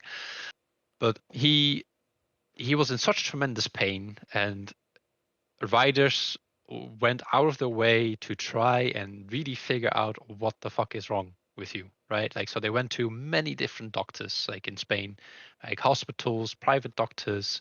Um, if I recall correctly, it was also private doctors, but they made scans, like, and they just couldn't find anything at all. And you would say that's a normal thing to do, like when someone's like in agony. And of course, like I think organizations will do their best to at least take care of like such a player, but I don't think they would go to the same extent they did with Cyrus, for example, like bring him to so many different doctors. Um, but at some point, it was like getting so terrible, and this was right before playoffs, or a bit before playoffs, like 1 or 2 weeks before the playoffs happened. Um, I was having this gut feeling. It's like, like something is wrong, because maybe this is cancer or something. I don't know, because it's so weird. Like they can't find anything. Um, and he's in tremendous pain, and yet it doesn't make any sense, right? Painkillers don't work either. And from previous experiences that I had, for example, with my father, he had gullet cancer when I was like 12 years old. Like it reminded me of those times, right? And I was like, I think we have to send him home just to like make sure to figure out like what is up with him. Like I didn't mention cancer because like I didn't want to like create concerns in that moment, because I don't know, like I don't know if you've experienced with this, but I know that at least some people that I do know also have like difficulty with like just like naming cancer, like even because they've had that personal experience with someone that had cancer or themselves, or but that you don't really want to say it, right? Because let's say it is nothing, then you had like a huge worry for nothing, right? So he went home to Sweden, and what did they find? He had a very specific, unique, like a very rare type of cancer in his intestines that only occurs like to people that are like 50 years old or something, and it's also genetic. So he is literally 1 in a billion, I believe, like for like actually getting this. And this is actually, yeah, he was out for the rest of the season, right? Like he went home for treatment. It was, I don't know, like it was really crazy times. It was so painful, and like it still makes me sad to this day. I still chat to him every now and then. He still is suffering in some way from that, because I probably doesn't never goes away. But yeah, that took a bit of a very sad turn. But I think this type of care is like what kind of like Ryders stood out from all other organizations that I've like worked with, and they were like very open to help. They were very, very facilitating. Anything that at least I personally needed, they would either take care of or talk, or they were great at communication. They were always making sure to go to me first to discuss agenda or calendar or things that had to happen. Like things were just like very fluid, coordinated. Everyone like had their place, their responsibility, and I think that is like in long term like why they are like either finding long term successes or are just like very sustainable in that way, where they really, yeah, they just really care about people, I think. I mean, thank you for sharing that story. I think it sounds unlike unlike anything I've ever even sort of heard of in esports, really. Yeah, it's good. It's good to hear it seems to come back to sort of the commitment to the values. You know, like you say, a lot of teams say they care, and they might well genuinely want to care, but in so many situations that story ends with like, well, we tried to do something, we took you to some place, and they said you're fine, so you know, so you're fine. And yeah, exactly, right. It's also not weird for that to happen, because like I mean, I think it's also partly due to the fact that there's, like, people just are powerless in those moments, right? That's just very simple. And then, but a lot of people also shrug it off. It's like, okay, they can't find anything, so you should be perfectly fine. So I don't know what you're whining about. Also happens, sadly. Yeah. Heavy one, isn't it? That kind of, I mean, that shook me a bit. I mean, what was, and what happened to the rest of the season? So he went home, and then did you find a replacement or play? So I mean, we already had like a 6 or 7 player roster. We actually we were having somewhat of a similar system that I had like in Red Canids, where we had Finn as our substitute for top lane.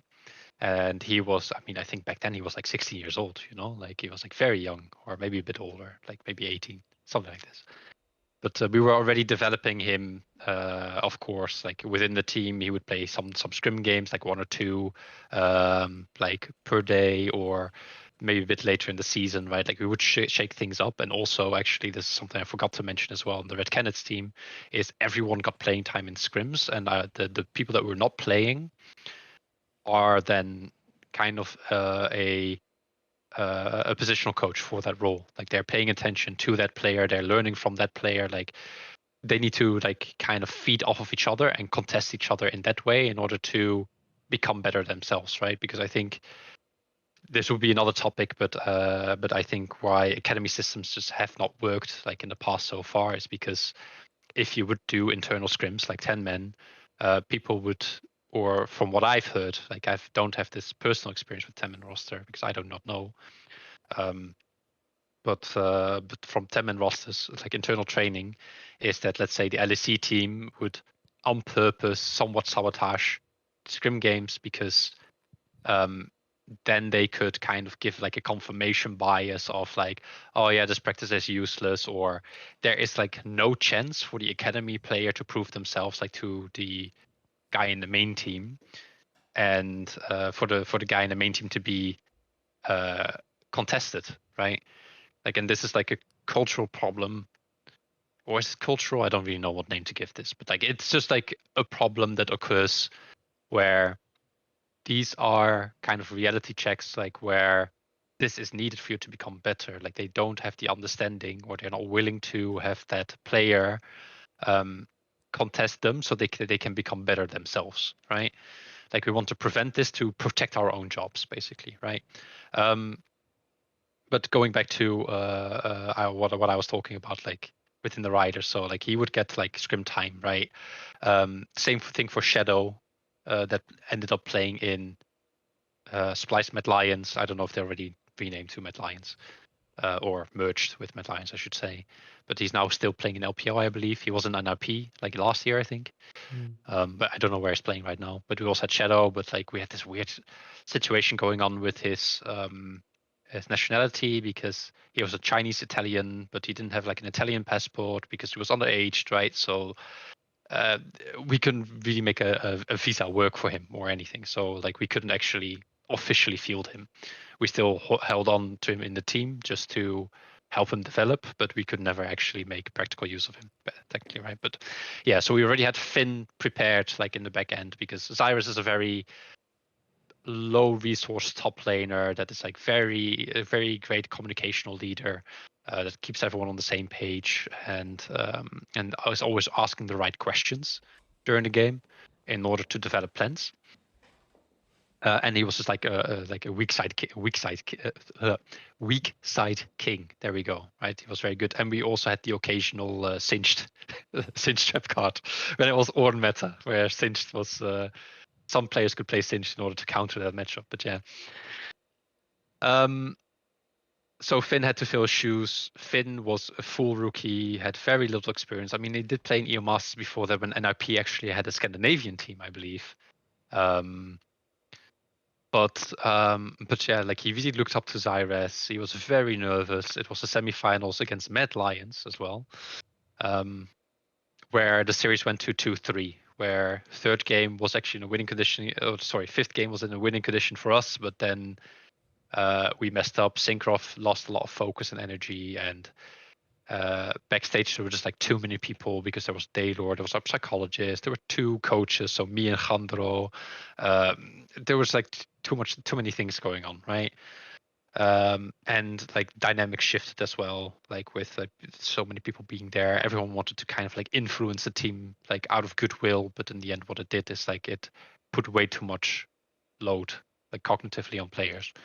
So we just lost the series 2-3 in the end. And this was the Mad Lions with Whirlip, Selfmade, Nemesis, Crown Shot, and Falco.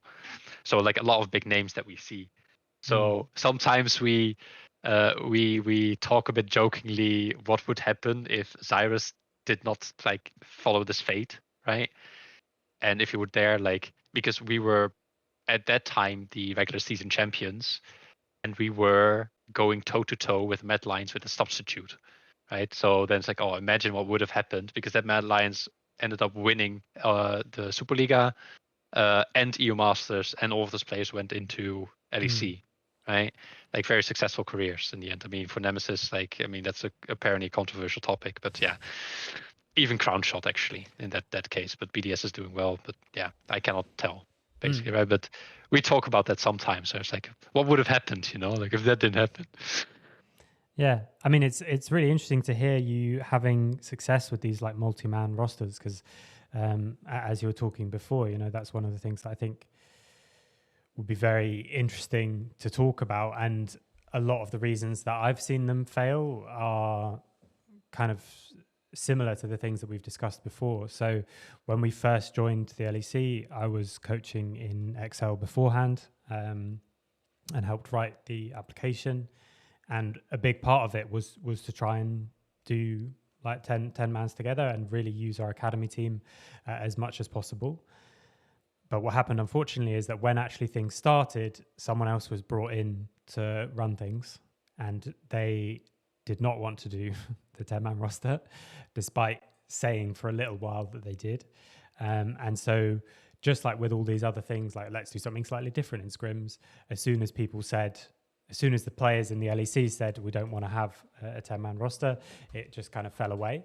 And it was exactly as you described. There were scrims that were kind of like they were just saying the academy team is just not worth even trying against. So despite the fact that the academy team had a better scrim record against them, it would always just because, well, we didn't try. And if we'd have just tried, but it's just complete fake data because like either people are not taking it serious or right, they would fail, their job would be in jeopardy, or like there could be just like many things. I mean, like when I joined Ryders, like they actually had a 10-man roster as well, but I scrapped it as well. Like I said, we're not going to do a 10-man roster because first of all, I mean, it's a huge budget spend, right? Like for a smaller team, like in the ERL, I think that's just too much, first of all. And second of all, we would then at least need 2 or 3 more coaches, right? Like we would then have 2 coaches, but then we need like 2 or 3 more coaches to manage 10 people, right? Otherwise, like, how are you going to do this? Like, there's no way.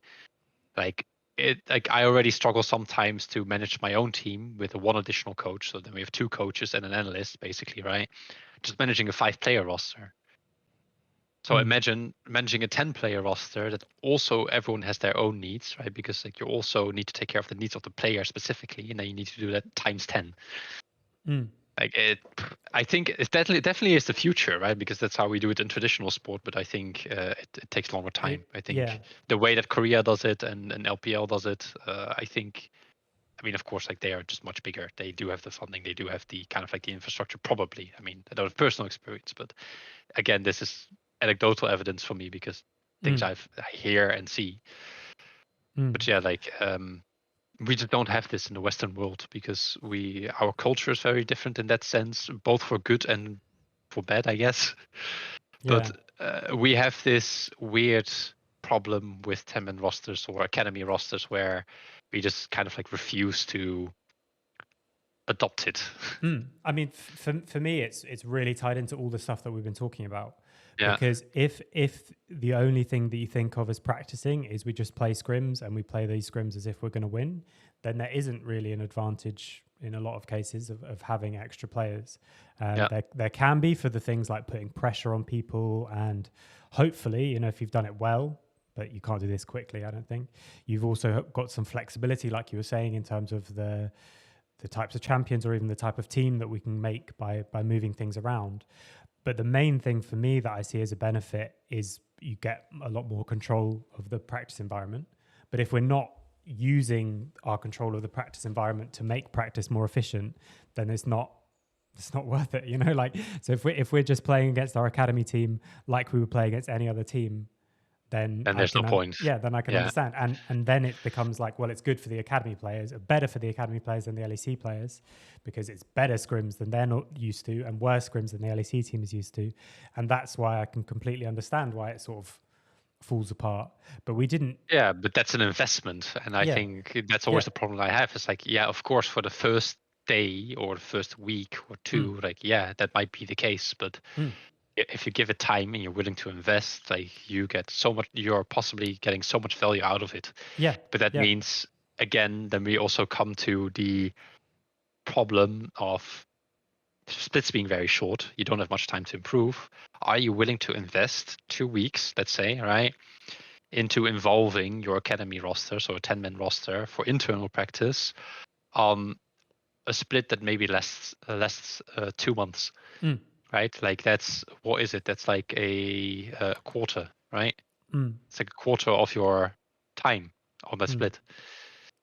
Yeah, I mean, I think as well, when we talk about academies, the academy are playing in an ERL, and the ERL timetable is the opposite of the LEC. So you don't even have you have like one combined practice day.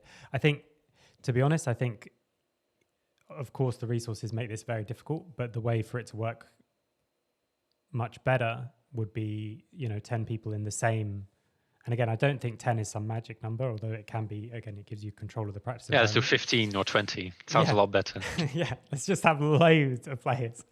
But yeah, I think there are so many things that you could do if you could just know that for sure both teams are going to agree to it. There's things like, we were talking before about people being too caught up with the details of that game. So let's say that was your problem and you had both teams. It's like, fine, we're not going to review. We're going to play 3 games and then we're going to do like a bulk review. And that gives us a much easier way of saying, okay, these are our problems. But also, I think one thing that I really wanted to do as much as possible, we only managed to do a couple of times, is let's have a kind of, not necessarily a joint review, but let's have a discussion after the game together. And we did that once very, very effectively, kind of in our boot camp where everyone was in the same place, which of course makes it 100 times easier too. And we had Special and Exile as our mid laners, and we played a bunch of games together. And because it was at the beginning, I think we might have even done kind of blitz scrims because we wanted to just work on some laning things so we can repeat the lane. And then we actually went for dinner afterwards. And they were coming to me saying like, oh, can we get in the same taxi? Like, can we sit next to each other? Because they were discussing like, I think you could have punished me more here. Or I think I was really scared. That's really cool, actually. Yeah. And it's like, you see that one moment, that was instantly enough to be like, make me really excited about it. But then it did end up just completely petering out. So, I'm a big believer of a multi-man roster. Like, I think 7 is actually a really good number because like you are almost, you can switch 40% of your team, which is almost half, right? Like, and that's enough to completely change the nature or the dynamic of that set team. And to me, it felt like the most powerful thing. Like, it's just like there's no counterplay, like in the final in Brazil in 2017, where it's like, okay, first game, we're just going to overthrow you with a very dominant skill check team. Good luck, have fun. Like, I remember playing Elise Ari, like mid lane, and we're just like, diving the enemy jungle constantly with these 2 picks. Like, it's like, okay, like, have fun. And then after the first game, we switched to the very macro-based style with Talkers and CC. It's like, how do you prepare against it? So you get the intel from the first game, and then suddenly we switch up the entire play style. It's like, how are you supposed to adapt to that, right? And then the third game, we still did the same thing because I noticed they were having like higher struggle with adapting to the very macro style. Like, I think we were even playing 1-3-1 type of map play because 1-3-1 was actually a bit more effective back then, like instead of what it is now. But yeah, so like it just felt like, and we also swept the finals 3-0. Like, how are you supposed? Like, I'm just like trying to imagine how it is to be like the enemy coach, right? Like, how do you prepare against this? Because I have no knowledge of the enemy team specifically on how they are using their substitutes, right? Like, how much do the dynamics and playstyle change from the 2 different setups, right? If they even know that we have these 2 types of setups, because at the end of the regular season, or like going into like the first round of playoffs, we were switching Talkers and Yoda. Like, we were switching mid lanes, but we didn't switch the carry yet, right? But then we are suddenly using all 7 players in the finals, and then like, what can you do? Like, I would actually not know what to do, other than like, I don't know, like were they even aware that we would use all 7 players? I don't even know, because that also changes a lot. Like, do I have knowledge that they're going to use all 7 players, and that there's a possibility? Because if I do know in advance, then I really need to think about like the strengths of the players specifically, and I have to do more preparation on like the games of the player, or their champions, their playstyle, the stats, all of these types of scouting, right? Like, it seems like a tremendous amount of work and very difficult thing Yeah. to face. And it gives you so much adaptability throughout the series as well. And I think, I mean, one of the things you touched on that I think is really important is getting value out of the subs by having, I mean, you mentioned, you know, having them almost be sort of positional coaches in some sense. So they get some scrim time, but they also get some time where they're helping the person who's scrimming, and you know, when they're scrimming, the person who's a sub helps them, and you kind of give it back as well. And I do think it's almost like multi-man rosters, if they don't beat themselves by just not being able to manage that many people, then they do have such a big advantage. And the last point I think, which is worth thinking about from an organizational point of view, is that if you are starting to ever think really long term, it's really hard to decide what players to have, and having a multi-man roster can make that a lot easier, because you're looking for a jungler and you don't know if next year it's going to be all carry junglers or all tank junglers, and maybe you get like the best carry jungler and suddenly everyone has to play Maokai and Sejuani. And then what do you do? Well, you say, okay, fine, we'll keep them around, and it will change back because it goes back and forward. Or the other thing that I think is really important is we see so many rookies brought into the LEC, sometimes even do okay, but basically not be able to stand the pressure and the level, and just be instantly discarded. Whereas if you brought them in as an actual sub and you could see what they're like, and especially with the format the way it is now there's more best of threes, and there's more likely to be games, you know, at the end of the first stage, whatever they're calling it now. Well, okay, we're already in, you know, we've already got 4 wins, we're already in the next stage. Now we can see what we can do with using these subs as well. And like you said, it's an investment in the future. And rather than we just cycle players through, we can actually build something kind of for the longer term. But that does require a big shift in the way that organizations think about competing and think about esports in general. Yeah. I mean, it does remind me a bit of the Jack Spectra situation that we had in Heretics, right? Where he was promoted to LEC, which also made a lot of sense. Like he was definitely ready to take the next step. And I mean, this guy had a phenomenal work ethic, and he was just overall very well-rounded player. And with having the addition of Aibo, like the change that we made from Satori's to Aibo, like where Aibo's also can play as like a high economy strong side player, right? Like, so where Jack is used to being constant strong side high economy player, where he is like the one carrying the games. So he was like learning during that split as well, like how to also play on a lower resource base, right? Like where he has to kind of like share the spotlight, like with other team members, for example. And that did like phenomenal. So he was like a lot more well-rounded. But like going into the LEC, like your environment changes, the stakes changes, like in a way your ego changes as well, because like suddenly, oh, you've made it, right? Like especially the first time when you make LEC, oh, you made it, you know, like now I'm with the big boys. Now it's like time to show like what I'm made of or can do things. So you're going through that journey of like where again you're going through your own reality check, or suddenly you're struggling a lot more because of course the level is different. And I mean, you're different plays, different coaches in this case, right? Like, so there's a lot of things that happened, and I personally think it's somewhat unfair, like with how Jack got, because I think Jack just needed time, you know. And I think if you gave him another split, like before they switched to Fleckit, where I mean, I had one of the best times coaching a player with Fleckit. Don't get me wrong, like it's one of my most fondest memory actually, working with Fleckit. Honestly, like phenomenal player, he's so funny, but he's also very holistic. He's very like he will do anything possible like to make things work as well, right? And the times I was doing positional coaching with him were great. Like I remember like after the first game when we were playing against Giants, we were playing Lucian Nami, where I remember telling him directly, it's like, okay, Fleckit, this guy is dead on my screen 4 times in 15 seconds. Why are you not dashing forward? right? Like, and he felt so bad about it. Like, it was like right after the match we played, and we then had the stage and in the heretics hub, and then after the stage we went back to the office, just the two of us, I think it was, and we just watched the game, But yeah, besides that, like a wonderful time with Fleckett, and of course, like he's phenomenal, like really good player. Like, he's a perfect fit for LEC. Even the fact that we had him in ERL is completely illegal, I think.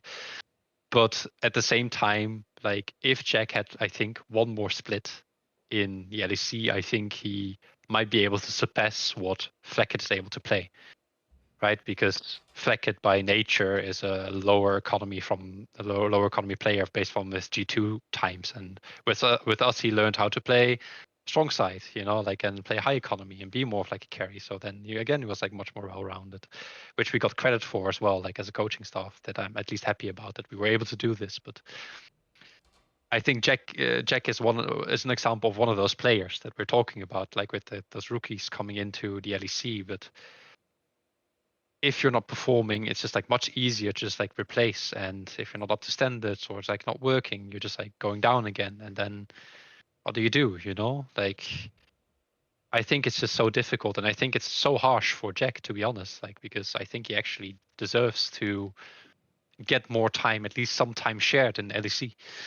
But I don't really know, like, because you have this weird ERL rule as well, like where if you play more than 50% of the time, you cannot go play in LEC or something like this, right? But like we have no flexibility. If a team has academy team, there's no flexibility in terms of like how you can share play time, right? I mean, it's also too difficult to do because there are two different schedules running.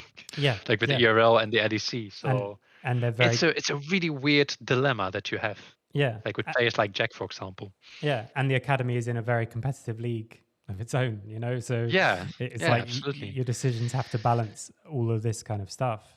And I think, I mean, I do think we'll start to go with this direction in terms of multi-man rosters, forgetting even academy. Well, potentially. I mean, maybe not. I mean, honestly, I don't know, because like under current rules, we're not really capable of doing this. Yeah, I think, right? The thing that was just the reason I was thinking about it is because if you think about how many players just aren't with a team for now, is it really that no one can sort of utilize them as a sixth person to have like Trimby on your roster, or to have Crownie, or there's so many incredible players, and I can understand why it's sort of happened, because there's more than 10 good players, and there's different reasons that people are picking different players and all that kind of thing. But I mean, maybe it just does come down to resources, but you can't help but feel like it also comes down to just mismanagement of the we have a lot of wasted talent. We just have a lot of wasted talent, and that is just a shortcoming of, I mean, I guess the ecosystem that we have. Like, I don't know if it's that simple to say it like this, but it's I think a complex problem that we're not really able to face, at least not under current circumstances, like with how the industry right now is not really sustainable on the economical point of view as well, where teams are merging. We have now salary caps. We are dropping budgets. I mean, I think we've just overspent for so many years that suddenly it's like, oh guys, actually we're going bankrupt. What now? Yeah, and spent just like we'll spend for this year, and then next year we'll just start again and spend for that year. And so it's not like with all this spending we've, I don't know, done well at Worlds, or done something like big and impactful or anything like that. It seems like the standard of this league is kind of lower than ever in a way. Yeah, I mean, I think this is what I've described before, like when I was talking with other people, or like even more business or esports development related things, because like I'm trying to work on projects right now, like on my own, or not really on my own, but like in cooperation with other people, to try and kind of like make that very thin pyramid to a more like stable triangle pyramid. But we're right now in this kind of like weird twilight zone where we're just kind of like hanging in between the esports world that grew out of basically, like, well, to put it in these words, like the nerds that just were like playing at LAN parties, and the people that were playing back then are now kind of growing into higher managing positions, right? So those people most of them don't really have an education. They only have the experience of how it is to be a gamer, right? And those are basically the roots that we have out of esports. In the end, we're just gamers, and we can put up a whole other topic with how gamers is like a specific, almost problematic group where there's these social aspects, the nurturing aspects that we're missing, like where I want to credit like Dr. K from Healthy Gamer, for example, that is like doing a lot of work in this, right? Like where there is a very big fundamental problem and societal problem with gamers, like in general, that we also see in the esports industry, because in the end, they're just gamers that play a lot and just are very good at being a gamer. And we have the side where now performance in this, like where the performance branch is like getting more relevant, let's say, right? But the gamers don't know how to integrate or like bridge to the performance, and the performance don't really know, because they mostly come out of traditional sports, right, or like other management functions, how to bridge to the gamer world, right? Like we are living in between these two worlds, and we don't really know how to make them work like together, because we just don't have the knowledge on how to do so, and the whole infrastructure that we have is just built on the games that we're just playing on lens, basically, if that makes sense, right? I think then there needs to be translators at some point of how it's going to work. Okay, I mean we've actually gone for over 2 hours already. So oh Lord, I see. Okay, well, well, at the end, I like to do these like same quickfire questions, but I'd definitely love to have you back on again. yeah, maybe we put some more structured topics, I think, because Yeah. we went all directions actually, which is like, fun. But yeah, I like meandering around, but now I've left with more questions on the stuff. yeah, So exactly. we can just keep going forever. It's funny how things go. Okay, so we'll end with the quickfire questions, the same that I'm asking kind of everybody. Yeah. So who are the coaches that you look up to or idolize, either now or early on in your career? Esports, not esports, be as free as you like with it. I mean, I take a lot of my inspiration from Phil Jackson, NBA coach, right? Like he uses Native American spirituality like within his way of coaching.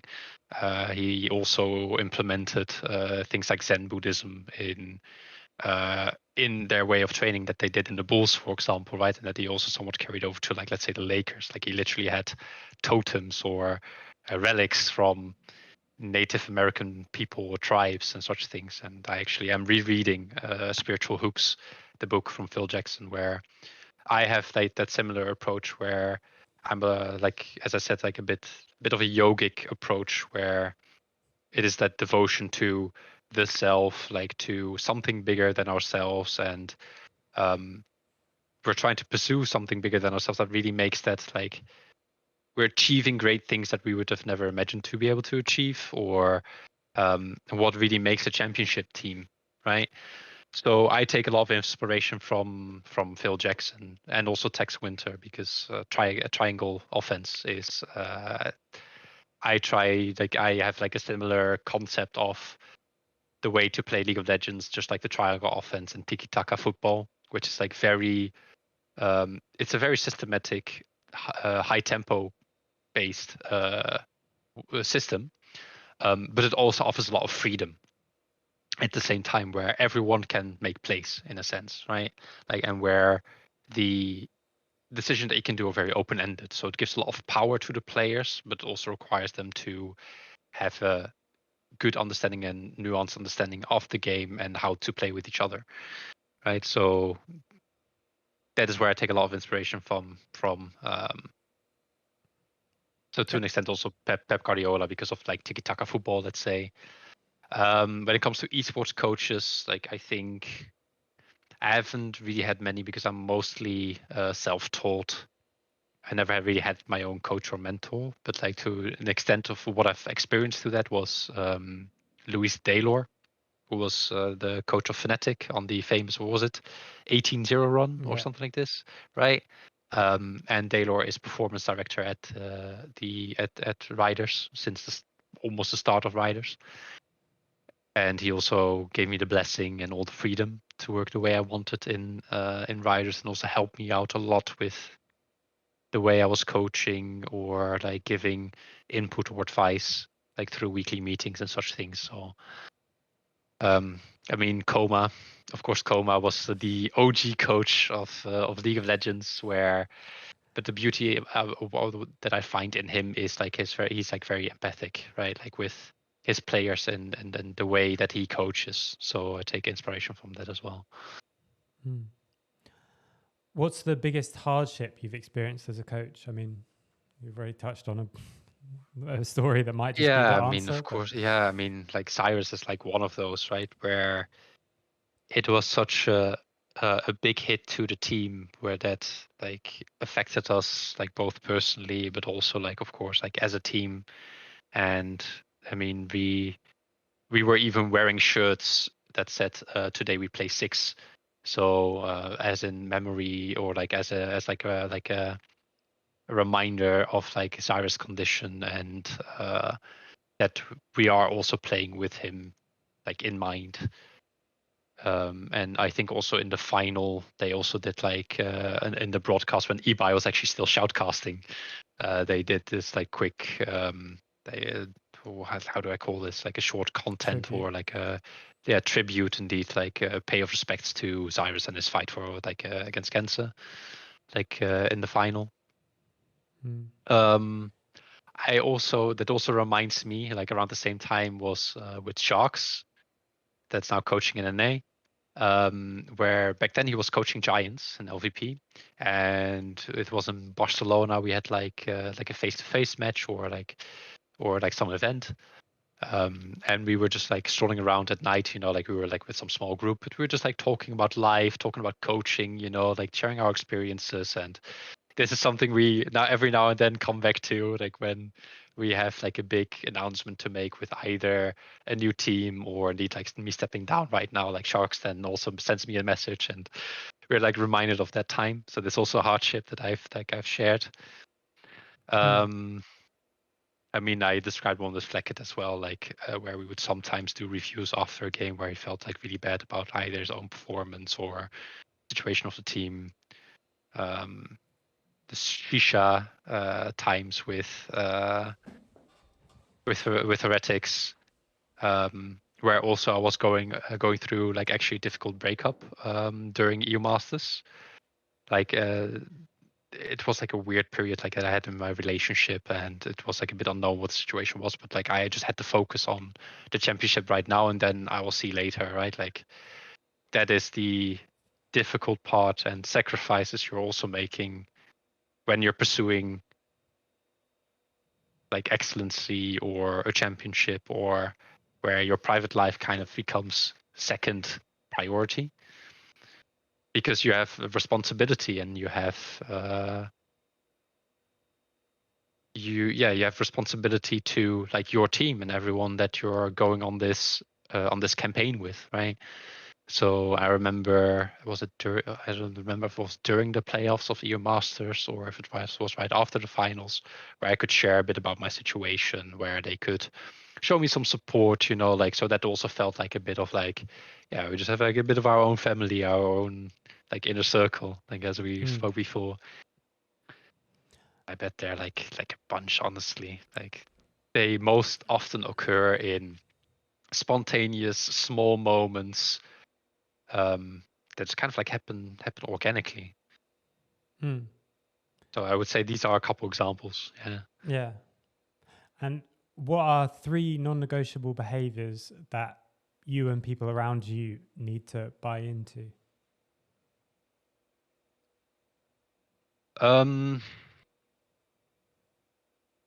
Non-negotiables for me is, first of all, oh god, like I actually had this written down at some point, but now I don't really have like strong memory of them, so I kind of have to think of it again. I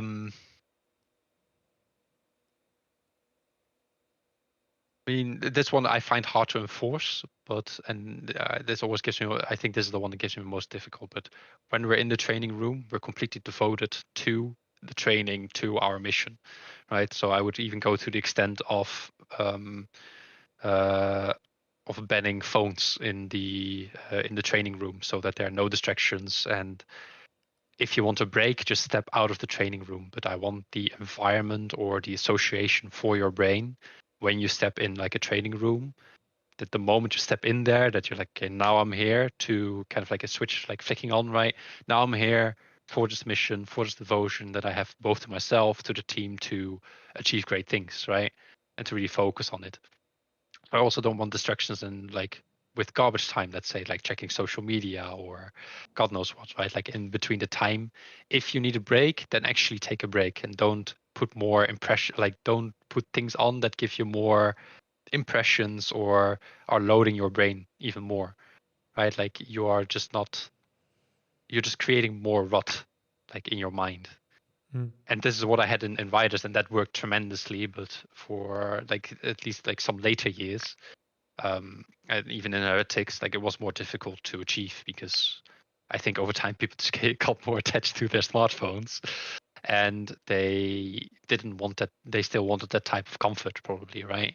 But this is usually a non-negotiable that I'd like to introduce. And when you're in a room, you're just working on devotion to yourself. Like, what do you want to achieve, right?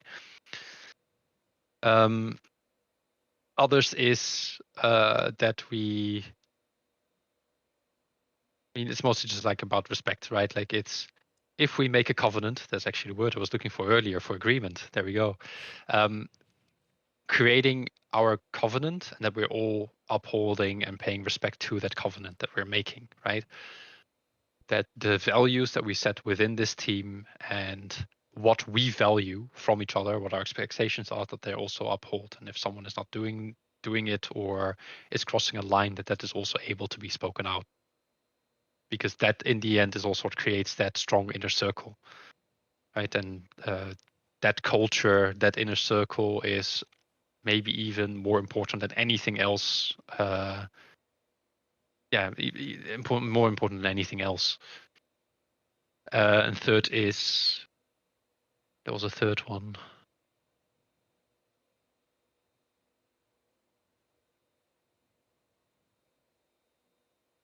I can't remember the third one, but I guess these two are kind of the biggest non-negotiables, right? Like, or yeah, we're not bringing in personal problems into the team, and that we're just like here for the best interest of each other. Okay, and then last question.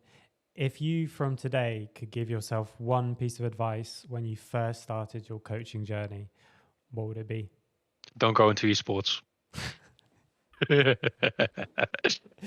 No, but I mean, it's a bit of a yes and a no, because the thing that I'm struggling with, like when it comes to the esports, is it is in many ways still very unprofessional, not optimized for performance.